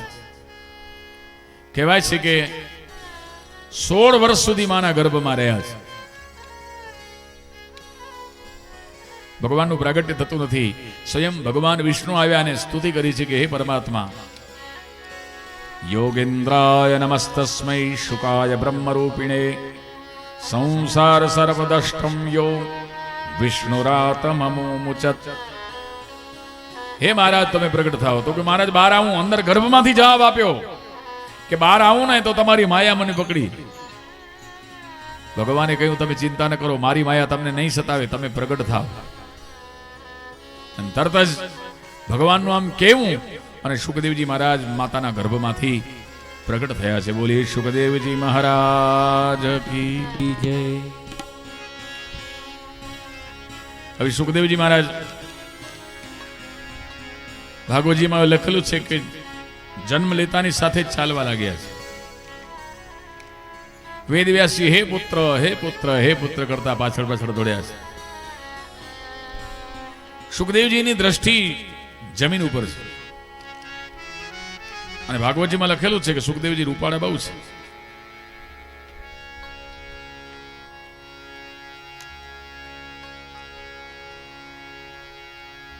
છતાંય દ્રષ્ટિ જમીન ઉપર છે. નાકના ટેરવા ઉપર જેની દ્રષ્ટિ સ્થિર થઈ છે. હરિનામનું સ્મરણ કરતા કરતા કરતા સુખદેવજી આગળ, વેદવ્યાસજી પાછળ. હે પુત્ર તું પાછળ. પણ સુખદેવજી કઈ જવાબ આપતા નથી. પણ પેલા જે ઝાડવા હતા ને એનાથી ચૂપ રહેવાયું નહીં. ઝાડવા કે છે વેદવ્યાસજીને કે મહારાજ, આવા ભણેલા બ્રાહ્મણ થઈ અને દીકરાના મોહમાં એટલા બધા ફસાયા છે. તમે અમને જુઓ ને ભાઈ. હે જીઓલા ઝાડવા એ પોતાના ફળ નથી ખાતા રે ઉપકારી એનો. હે આત્મા રે રે. હે જીઓલા ઝાડવા એ પોતાના ફળ નથી ખાતા રે ઉપકારી એનો આત્મા રે જી. અરે મહારાજ, અમે અમારા ફળને ખાતા નથી. અમે અમારા ફળને લોકોને અર્પણ કરી દઈએ છીએ. અને તમે જો આપણને તો ફળ લેતા આવડે નહીં. આપણને ઝાડના ફળ લેવા હોય ને આંબાના, તો આપણે તો આંબાને પથ્થરમાંથી એમ મારીએ, પણ આંબો તો કેવો સંત કે જેને પથ્થર મારે ને જે એને પણ ઓલો આંબા આપે, ફળ આપે. વિચાર કરો, ઝાડને સંતને કહેવાય, બીજું શું કહેવાય? સંતો પાસેથી મેં એક વાત સાંભળી છે કે ભાવનગરના રાજા એક વખત પોતાના બગીચામાં, ગાર્ડનમાં બેઠા હતા. આંબાના ઝાડ હતા, બાજુમાંથી રાજ્ય ધોરી માર્ગ પસાર થતો હતો. એક વટે માર્ગો ગુજારો બહુ ભૂખ્યો હતો, મધ્યાહન કાળનો સમય હતો. બહુ ભૂખ લાગવાથી એણે જોયું કે આંબા લચકી રહ્યા છે, એટલે હાથમાં પથ્થર લઈને આંબાના વૃક્ષને આમ માર્યો છે. આંબાને પથ્થર તો વાગ્યો, આંબા 10-20 ખરી પડ્યા, પણ એ પેલું પથ્થર ઝાડવા સાથે અથડાઈ અને ભાવનગરના રાજા જે બગીચાની અંદર બેઠેલા એના માથામાં વાગ્યું. રુધિરની ધારાઓ લેવા લાગી. સિપાહીઓ દોડ્યા, બહાર જઈને જોયું તો એક વટે માર્ગુ આંબા વીણી દેવો તો પોતાના શર્ટના ખમીસના પાલવમાં ઘણા બધા આંબા હતા. હાથ પકડી લેવા કે હમણાં તો આ પથ્થર તમે ઝાડને માર્યો તો કે હા. તો કે હાલો રાજા બસ, તમારો પથ્થર રાજાને વાગ્યો છે. ઓલો ભાઈ તો ખોબામાં આંબા છે, અને અંદર બગીચામાં જઈને જોયો તો રાજાને રુધિરની ધારાઓ એવા લાગી. હાથ જોડીને કીધું, ક્ષમા કરજો બાપજી, મારો અપરાધ થઈ ગયો છે, પણ કઈ જાણી જોઈને માર્યું નથી. ભૂખ્યો કયું પાપ ન કરે. બહુ ભૂખ લાગી હતી, તમારા આંબામાં મેં ઝાડમાં આંબા જોયા એટલે મને ખાવાનું મન થયું. કોઈ સાધન હતું નહીં મારા હાથમાં, એટલે મેં પથ્થર માર્યો. તમને મારવાનો મારો કોઈ ઈરાદો નહોતો, પણ એની દશા જોઈને રાજાની આંખમાંથી પાણી આવી. સૈનિકે પૂછ્યું, શા માટે રડો છો મહારાજ? તો કે રડું છું એટલા માટે કે આ ભાઈએ 2 જણાને પથ્થર માર્યો, એક ઝાડવાને અને એક મને. પણ મારા કરતા તો આ ઝાડવો સારો, જેણે એને આંબાથી એનો ખોબો ભરી આપ્યો, અને હું અભાગ્યો એને કંઈ આપી શક્યો નહીં. ખરેખર મારા કરતા તો આ વૃક્ષ વધારે સારા છે. ઓલા ઝાડવા પોતાના ફળ નથી ખાતા. ઝાડવાએ કીધું, મહારાજ અમે નહીં, પણ આપણી જે ગાય માતાઓ છે આ રાતા તળાવમાં 1200-1500 ગાયો છે ભાઈ, પણ સવારના દૂધ એ ગાય માતાનું આપણે જે પીએ છીએ ને એ પોતાના વાછરડાનું, પોતાના બચલાનું દૂધ આપણને આપે છે. કે વન વગડામાં ફરીને એ ઘાસ કુણ ચરતી રે, કે ઓલી ગાવડી એ પોતાનું દૂધ નથી પીતી રે, ઉપકારી એનો આત્મા રે રે. હે બોલી ગાવલડી હે પોતાનું દૂધ નથી પીતી રે, ઉપકારી એનો આત્મા રે જી. ગાય માતા પોતાનું દૂધ પીતી નથી. તમે દરિયાને જુઓ, દરિયો કોઈ દિવસ, દરિયામાં કેટલું બધું છે, દરિયામાં ઘણું બધું છે. તમે રત્ન ઝવેરાત પહેરો, બધું ક્યાંથી આવે? સોનું દરિયામાંથી. તમારી ગાડીઓ દોડે છે, પેટ્રોલ ક્યાંથી આવે? દરિયામાં. આ જગતમાં દરિયા જેવો કોઈ ધનવાન નથી. એક ભાઈ સમુદ્રમાં સફર કરી રહ્યા હતા, નાવમાં બેસી. ગંગાજીમાં આપણે નાવમાં બેસીને સફર કરતા હોય તો આમ પડે એમ ગંગાજીનું પાણી ઉપાડીને થોડું આમ 2 આચમન કરી લઈએ. એને મનમાં થયું, ચાલ ને દરિયાલાલનું પાણી જરા 2 આચમન કરી લઉં. એમ ખોબામાં પાણી લીધું અને આમ આચમન કરવા માટે ગયો. થોડુંક પીધું તો દરિયાલાલનું પાણી તો કેવું હોય આપણને અનુભવ છે, એટલે મોઢું બગાડ્યું. હવે બહાર તો ફેંકી શકે નહીં પાછું, કારણ કે પંચામૃત કરીને પીધું, પ્રસાદ કરીને, એટલે એને મોઢું બગાડ્યું. અને ત્યારે દરિયાલાલ ભગવાન એમ કહેવા લાગ્યા પેલા ભાઈને કે મારા નીર ખારા જોઈ તારું મોઢું બગાડીશ માં માનવી. મારા નીર ખારા જોઈ તારું મોઢું બગાડીશ માં માનવી. તું મારું તળિયું તપાસી જો, તને કુબેરો પણ કંગાળ લાગશે. તે મારું પાણી જોયું છે, પણ મારું પેટાળ જોયું નથી. મારા પેટાળમાં તો કેટલા બધા રત્નો પડેલા છે, પણ રત્ન કોને મળે? તો મરજીવા બને સોમોજ કરે.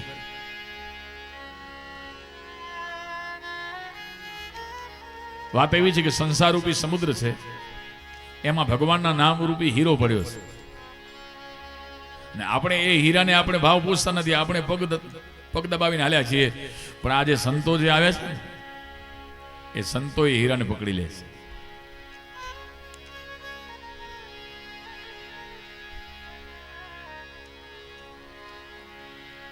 વેદવ્યાસજી નિરાશ થયા, પાછા વળ્યા, પણ મનમાં વિચાર કરવા લાગ્યા કે મારે હિંમત હારવું નથી. ગમે તેવી પરિસ્થિતિ ખરાબ થઈ જાય, મારા ગુરુજીએ મને એક સુંદર મજાની વાત કહી છે, અને એ બળ ઉપરથી મારું નેટવર્ક ચાલે છે.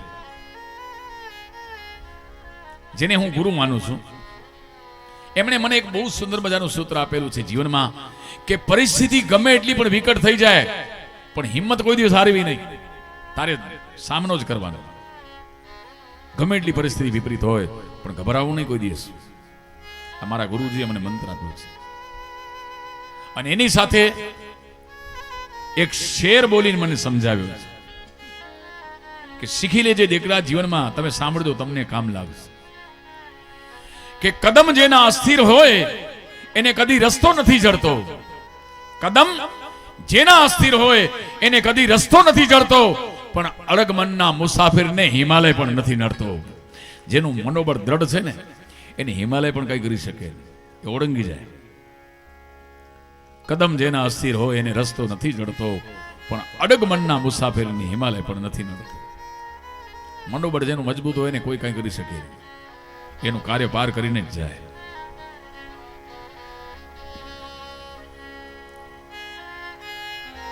વેદવ્યાસજી અડગ મનોબળ વાળા છે. મનમાં વિચાર કર્યું મારો દીકરો ન ભણે તો કાંઈ વાંધો નહીં, પણ આ ભૂદેવો છે ને, એમના સુંદર મજાના દીકરાઓ છે, હું એમની ભણાવીશ. હવે સુંદર મજાના ભૂદેવાના દીકરોને વિનંતી કરી કે બેટા તમે લોકો આવો મારા ગુરુકુળમાં, મારી પાસે ભાગવતજીનું અમૂલ્ય ગ્રંથ છે, અમૂલ્ય શ્લોકો છે, મારે તમને આપવા છે, ભણાવવા છે. નાના નાના છોકરાઓ ગુરુકુળમાં બધા આવ્યા છે. વેદવ્યાસજીએ બધા છોકરાઓને ભાગવતજીના 18,000 શ્લોકો આપ્યા છે, પણ એક શરત રાખી, તમે જ્યાં પણ જાઓ ને ત્યારે અડધો શ્લોક જ તમારે બોલવાનું, પૂરું બોલવાનું. તો કે એમ કેમ મહારાજ? કે તમારે ગુરુ દક્ષિણા મને આપવી પડે ને? તો કે હા. જે કોઈ વ્યક્તિ તમને એવી મળી જાય કે તમને એમ કે આ શ્લોક પૂરું કરો, એને પકડીને તમે મારી પાસે લાવજો, એ મારી ગુરુ દક્ષિણા છે, અને એ પછી તમને બધા શ્લોકો પૂરા બોલવાની છૂટ. એટલે વેદવ્યાસજીના શિષ્યો રોજ જંગલમાં જાય કાષ્ઠ લેવા માટે, ગાયો ચરાવવા માટે, ત્યારે ભાગવતજીના શ્લોકો ગાતા હોય, પણ બધા અડધા અડધા. ભાગવતજીના શ્લોકો એવા સુંદર છે, કોઈ પણ રાગમાં ગાઓ.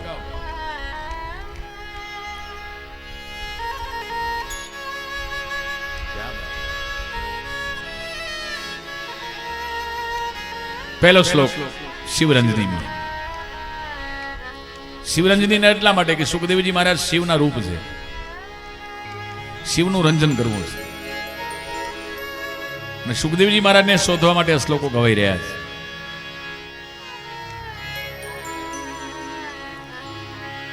કે બરહા પીડમ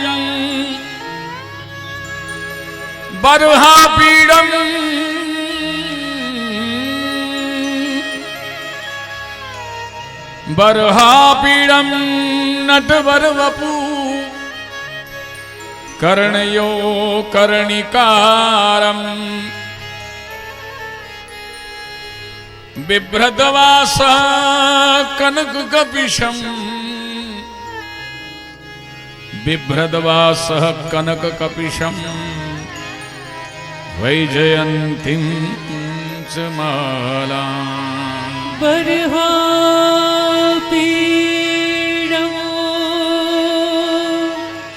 નટવર વપુ કર્ણયો કર્ણિકારમો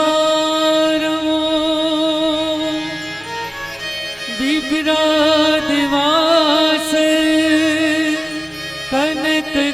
વિશો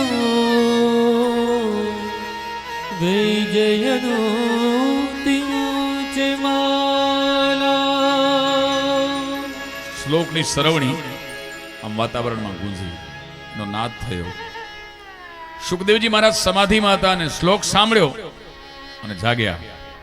કારણ કે આ શ્લોકમાં ભગવાન કૃષ્ણના સ્વરૂપનું વર્ણન છે.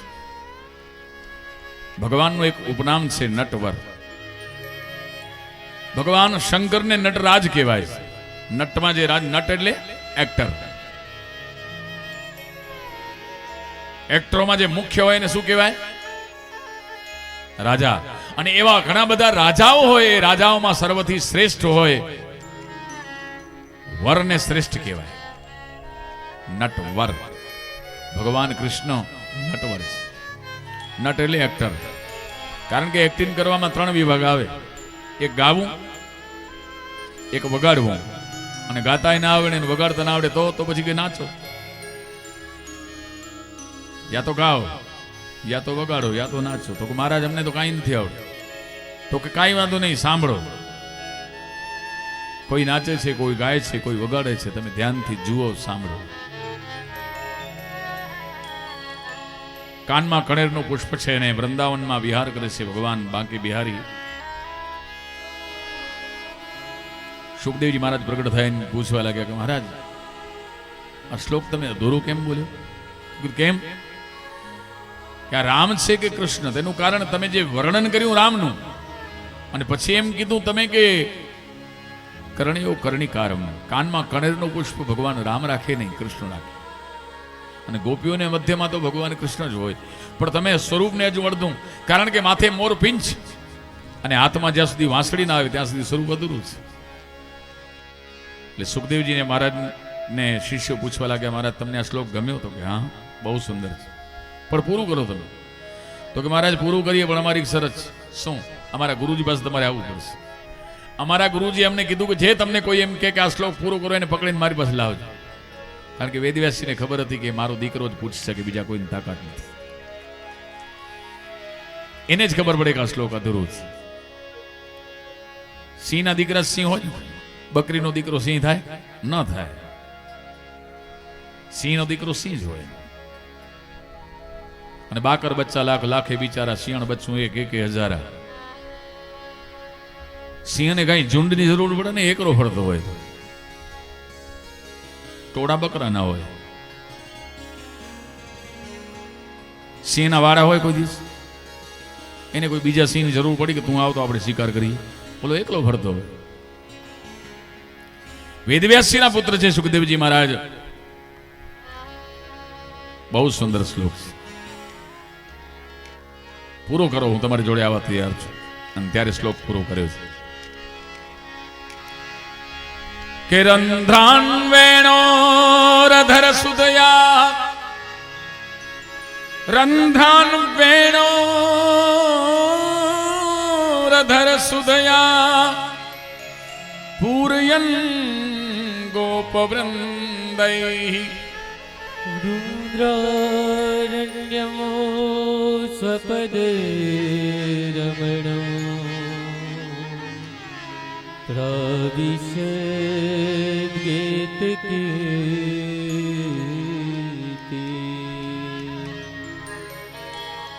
વૃંદારણ્યમ સ્વપદરમરમ પ્રાવિશદ ગીત કીર્તિ, પ્રાવિશદ ગીત કીર્તિ. પૂર્ણ શ્લોક પૂર્ણ કર્યો. સુખદેવજીનું મન લોભાયું ભગવાન કૃષ્ણમાં. જગતનો એવો કેવો જીવ હોય કે જેનું મન કૃષ્ણમાં આકર્ષાય નહીં?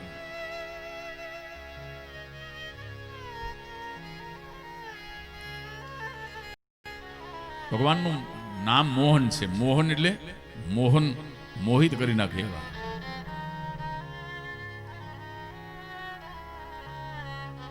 પણ વળી પાછું વિચાર કરવા લાગ્યા કે ભગવાન કૃષ્ણની પૂજા હું કેવી રીતે કરી શકું? મારી પાસે તો લંગોટ જ છે, આશ્રમ નથી, ઝાડના છાયા નીચે બેસતું છું, આને તો રોજ માખણ જોવે. અને ત્યારે વેદવ્યાસજીના શિષ્યો એક સુંદર મજાનો બીજો શ્લોક સંભળાવ્યો. મહારાજ તમે ચિંતા ન કરો, રાગ બદલી જુઓ. ભાગવતજીના શ્લોક જે પણ રાગમાં ગાઓ, એવું નથી કે ફિલ્મના ગીત જ સુંદર છે. ભાગવતજીના શ્લોક કોઈ સુંદર છે, કોઈ પણ રાગમાં. હવે આ હાલરણાનો રાગ છે. અહો બકીયમ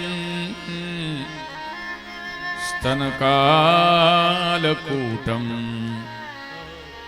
જિગાંસયાપાય યદપ્ય સાધ્વી લેભે ગતિમ ધાત્ર્યુચિતમ તતોન્યમ કં વા દયાલો શરણં વ્રજેમ. કં વા દયાલુ શરણો વ્રજેમ. કં વા દયાલુ શરણો વ્રજેમ. આ રાગ હાલરણાનો છે. બેનો ગાય ને કે મંત્ર મારો ડાયો અને પાટલે બેસી નાયો. પાટલો ગયો ખસી અને દીકરો પડ્યો હસી. આ રાગ છે. કોઈ પણ રાગમાં ગાઓ, બધા સુંદર છે. દોડતા આવ્યા છે ભગવાન સુખદેવજી મહારાજ વેદવ્યાસજી પાસે. પિતાજીને કહ્યું કે હે મહારાજ, આ જે ભાગવત રૂપી જે સંપત્તિ છે મને આપી દેવો. અને પિતા પાસે સંપત્તિ માંગે એને સાધારણ પુત્ર કહેવાય, પણ જે પિતા પાસે સંસ્કાર માંગે એને સત્પુત્ર કહેવાય. આ સુખદેવજી મહારાજ સત્પુત્ર છે. અને સુખદેવજી મહારાજ ભાગવત ભણ્યા છે વેદવ્યાસજી પાસે. પછી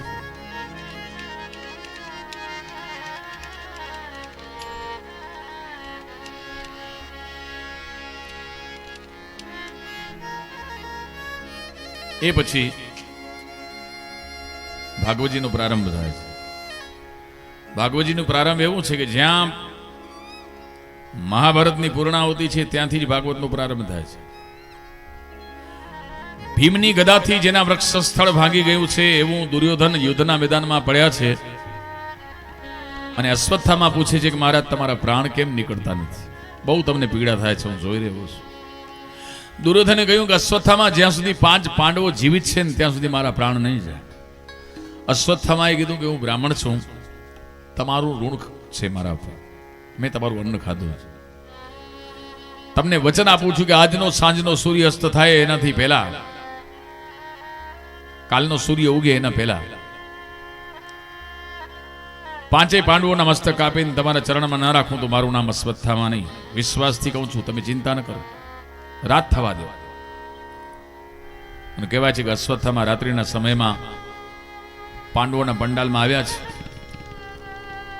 પાંડવો તો ભગવાનના કહેવાથી યમુના નદીને કિનારે સત્સંગ કરવા માટે ગયેલા, પણ 5 બાળકો પાંડવોના સૂતા હતા. ભગવાને એને પણ સમજાવ્યા હતા, પણ એ લોકો આવ્યા નહીં. કારણ કે કેવો હતો રાવણ, તત્વ વેતા, 9 ગ્રહો એની નિકટમાં રહેતા, પણ હરણ કરી સીતા તણું લયું આ કષ્ટ કુબુદ્ધિ, વિનાશ કાળે વિપરીત બુદ્ધિ.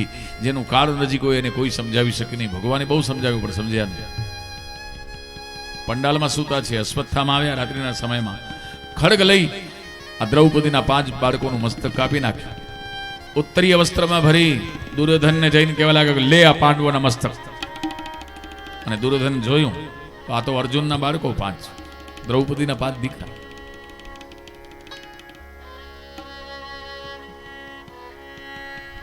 મહાભારતમાં લખેલું છે કે દુર્યોધને અફસોસ વ્યક્ત કર્યો છે કે તમે અમારા કુળનું નિકંદન કાઢી નાખ્યું છે, આ ભૂલ કરી છે, આ મને ગમ્યું નહીં. અને એ પશ્ચાતાપમાં દુર્યોધનના પ્રાણ નીકળી ગયા. એટલા માટે દુર્યોધન જ્યારે મર્યા ત્યારે દેવતાઓએ પુષ્પવૃષ્ટિ કરી છે. કારણ કે પાંડવોના બાળકો ઉપર એને અફસોસ વ્યક્ત કર્યો. એક સત્કર્મ જીવનમાં થઈ ગયું.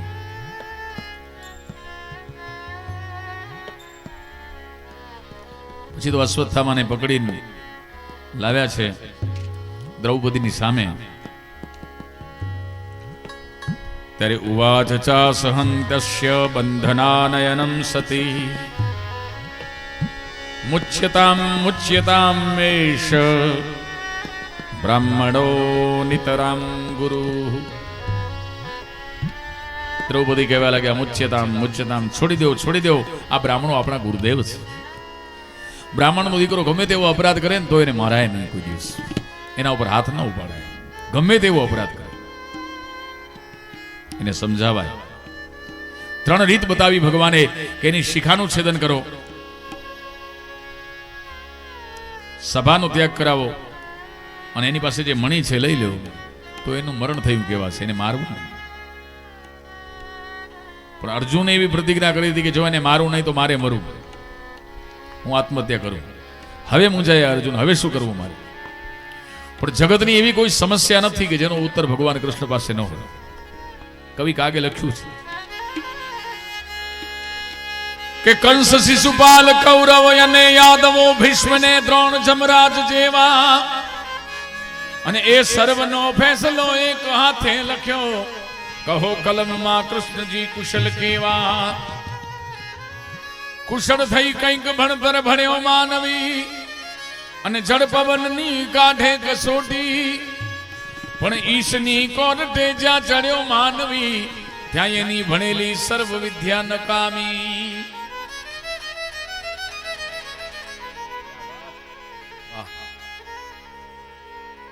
ઈશની કોરટે જ્યાં ચડ્યો માનવી, ત્યાં એની ભણેલી સર્વ વિદ્યા નકામી.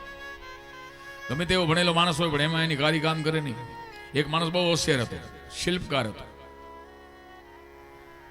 એને કોઈ કહી દીધું કે ફલાની તારીખ તારું મરણ થવાનું છે, એટલે એને પોતાના જેવા બીજા 10 પૂતળા બનાવીને મૂકી દીધા. ધર્મરાજાને જવું કેમ ઓળખે છે મને, 5 આ બાજુ રાખ્યા, 5 આ બાજુ, વચ્ચે પોતે સૂઈ ગયો. ધર્મરાજા લઈ આવા પ્રાણ દેવા માટે આવ્યા ત્યારે એ પણ મરેલાની જેમ પડ્યો, પૂતળાની જેમ. એટલે પ્રાણની દોરી તો એક જ વખત એને ફેંકાય ને એવો નિયમ છે. 2-4 વખત એટલે વિચાર કરવા લાગે આમાંથી સાચો કયો. ધર્મરાજા મુંજાયા, પાછા આવી ગયા. ભગવાન કૃષ્ણ જોડે આવ્યા અને બધી મૂર્તિઓને ભગવાન એક બરાબર જોયું. 11 મૂર્તિઓ સુધી જ, એમાં એક ઓરિજિનલ હતું. ભગવાન મનમાં વિચાર કરે કે એમ નહીં પકડાય. ભગવાને કીધું બીજું બધા બરાબર છે પણ એક મૂર્તિમાં થોડો ફરક લાગે છે. ત્યાં તો ઓલો વચ્ચેથી બોલ્યો બતાવો કયો ફરક છે. ભગવાન કે આ બોલ્યો એ જ ફરક છે. હાથ પકડેલ તો પકડો, અને આ છે ઈશની કોરટે માનવી જ્યાં ચડ્યો ત્યાં એની ભણેલી સર્વ વિદ્યા નકામી. બોલ્યો એ બંધાણ. ભગવાને રસ્તો બતાવ્યા. બ્રાહ્મણ છે એની શિખાનું છેદન કરો તો પણ એનું મરણ થયું કહેવાય. બ્રાહ્મણને કંઈક આપવું જોઈએ, એના બદલે એના પાસે લઈ લ્યો એટલે બ્રહ્મ હત્યા કરી છે એમ કહેવાય. બ્રાહ્મણ આવે એટલે એનું સન્માન કરવું જોઈએ, એના બદલે એનું જો અપમાન આપણે કરીએ તો પણ એનું આપણે હત્યા કરી છે એમ કહેવાય. ભગવાને કીધું કે 3 માંથી કંઈ એક કામ કર, પણ અર્જુનને એવો ગુસ્સો હતો કે અર્જુને 3 કામ કર્યા. માથામાં મણિયદું લઈ લીધું, ચોટલી કાપી નાખી, અને સભાના ભર સગ્યામાંથી એને બહાર કાઢી નાખી. ગાય માતાને ઘાસ ખવડાવો, ઘાસનો રંગ કેવો હોય? લીલો. પણ ગાય માતાના ઘાસ ખવડાવો, ઘાસમાંથી દૂધ થઈ જાય, દૂધ કેવું હોય? સફેદ. એ દૂધ તમે સાપને પીડાવો, દૂધનો રંગ કેવો છે? સફેદ. અને સાપ એનું ઝેર બનાવી નાખે, ઝેરનો રંગ કેવો હોય? લીલો. સાપને દૂધ પીડાવો, ઝેર બની જાય. વાસ્તવમાં પાંડવોએ કૃપા કરીને એને જીવતો મૂક્યો, પણ અશ્વત્થામાં સમજ્યા નહીં. બ્રહ્માસ્ત્ર છોડ્યો છે અભિમન્યુની પત્ની ઉત્તરા પર, અને ઉત્તરા દોડતા દોડતા ભગવાન પાસે આવ્યા છે. પાહી પાહી મહાજોગિન દેવ દેવ જગતપતે. બોલો બધા મારી પાછળ પાછળ. પાહી પાહી મહાયોગી દેવ દેવ. અડધો અડધો કરીને બોલો. બોલો પાહી પાહી મહાયોગિન. પાહી પાહી મહાયોગી દેવ દેવ જગતપતે. દેવ દેવ જગતપતે. નાન્યમ ત્વદભયમ નાન્યં ત્વદભયં પશ્યે પશ્યે યત્ર મૃત્યુ પરસ્પરમ. યત્ર મૃત્યુ પરસ્પરમ. હે ભગવાન, મારી રક્ષા કરો. મારા ગર્ભમાં જે બાળક છે એની સુરક્ષા કરું. અને ઉતરાય કઈ ખોટું કયું નથી. એનું કારણ છે કે ગર્ભમાં જે બાળક હોય એની રક્ષા ભગવાન જ કરે. અમે નાના હતા ત્યારે અમારા ગુરુજી અમે જમવા માટે બેસી ત્યારે એક સુંદર મજાનું ભજન બોલતું. એ ભજનની એક લાઈન તમને ગાઈને સંભળાવું, પછી કથાના વિરામનો સમય થઈ ગયો છે, મધ્યાહનકાળ છે. એ ભજનની પૂર્ણાવતિ પછી આપણે અલગ થશું. ફરી મળશું આપણે બપોરના 3:30 વાગે. કે દૂધ મૂક્યું તે માતાના સ્તનમાં, દૂધ મૂક્યું તે માતાના સ્તનમાં, જન્મ પછી થયો મારો, જન્મ પછી થયો મારો, પડ પડ રક્ષા કરતો તું મારી, પડ પડ રક્ષા કરતો તુમારી, અગણિત તારા ઉપકારો રે પ્રભુ, મને સાચો ભરોસો છે તારો. હરી મને સાચો ભરોસો તારો.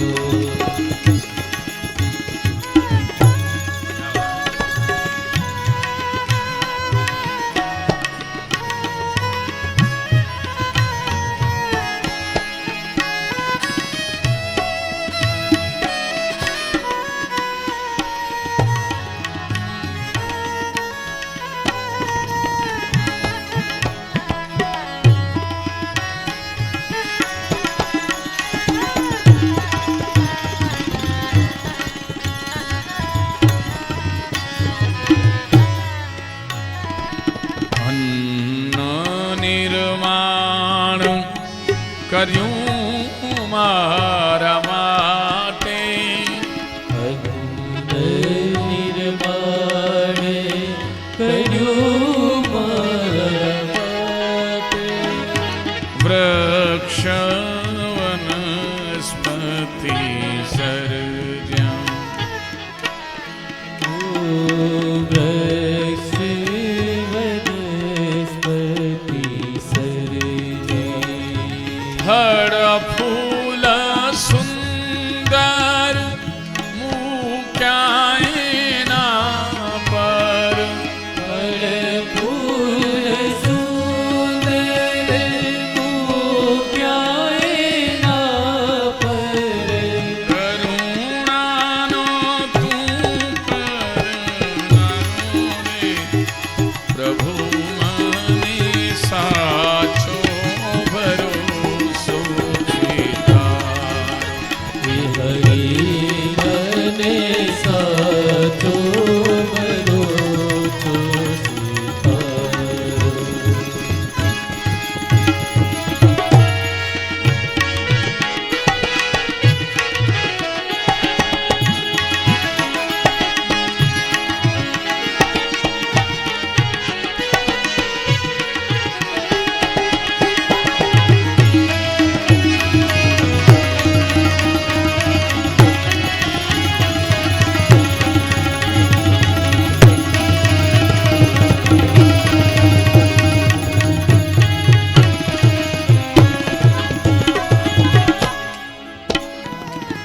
જગના ચાલક પાલક પ્રભુ તની, જગના તારક તારક પ્રભુ તમે, લાખો વંદન છે અમારા, લાખો વંદન છે અમારા.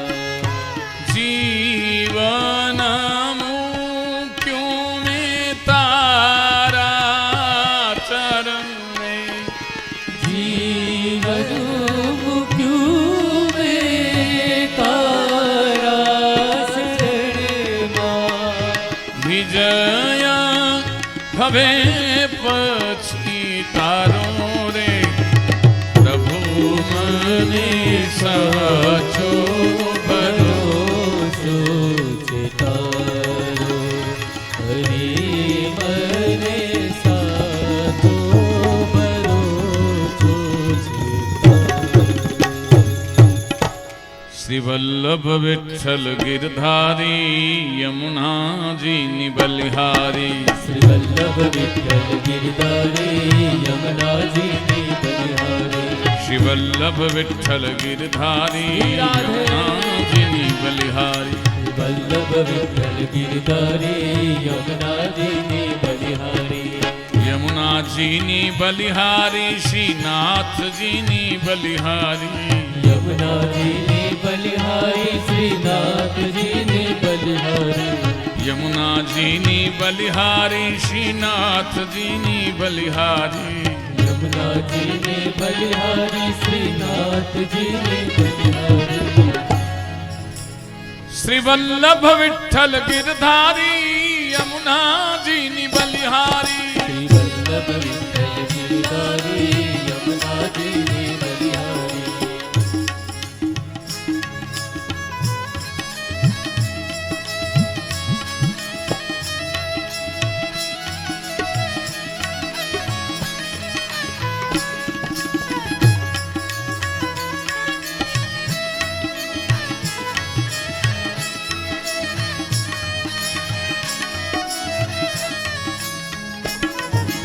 યમુનાજીની બલિહારી શ્રીનાથજીની બલિહારી. યમુનાજીની બલિહારી શ્રીનાથજીની બલિહારી. યમુનાજીની બલિહારી શ્રીનાથજીની બલિહારી. યમુનાજીની બલિહારી શ્રીનાથજીની બલિહારી. શ્રી વલ્લભ વિઠ્ઠલ ગિરધારી યમુનાજીની બલિહારી. શ્રી વલ્લભ વિઠ્ઠલ ગિરધારી યમુનાજીની બલિહારી.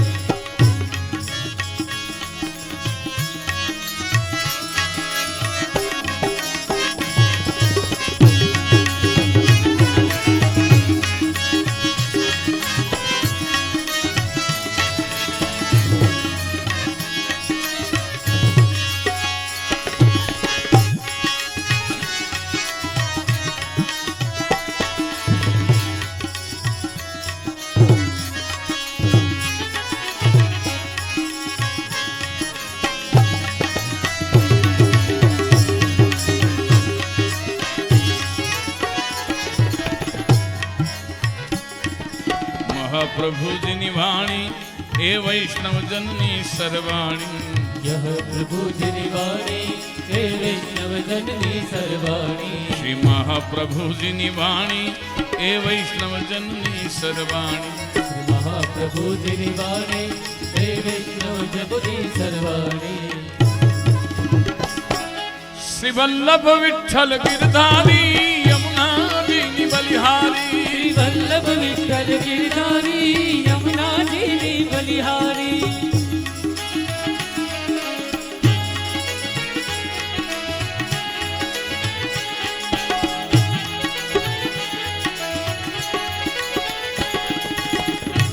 राधे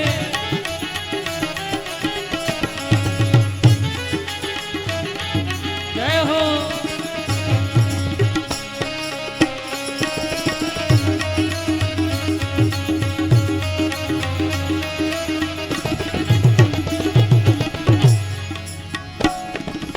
વલ્લભાધીશે વખાણી એ શ્યામલી મૂરત મનહારી. वल्लभाधीश वखाणी श्यामली मूरत निहारी. વલ્લભાધીશે વખાણી એ શ્યામલી મૂરત મનહારી. वल्लभाधीश वखाणी श्री श्यामली मूरत प्यारी. મન મોહન ગિરધારી યમુનાજીની બલિહારી.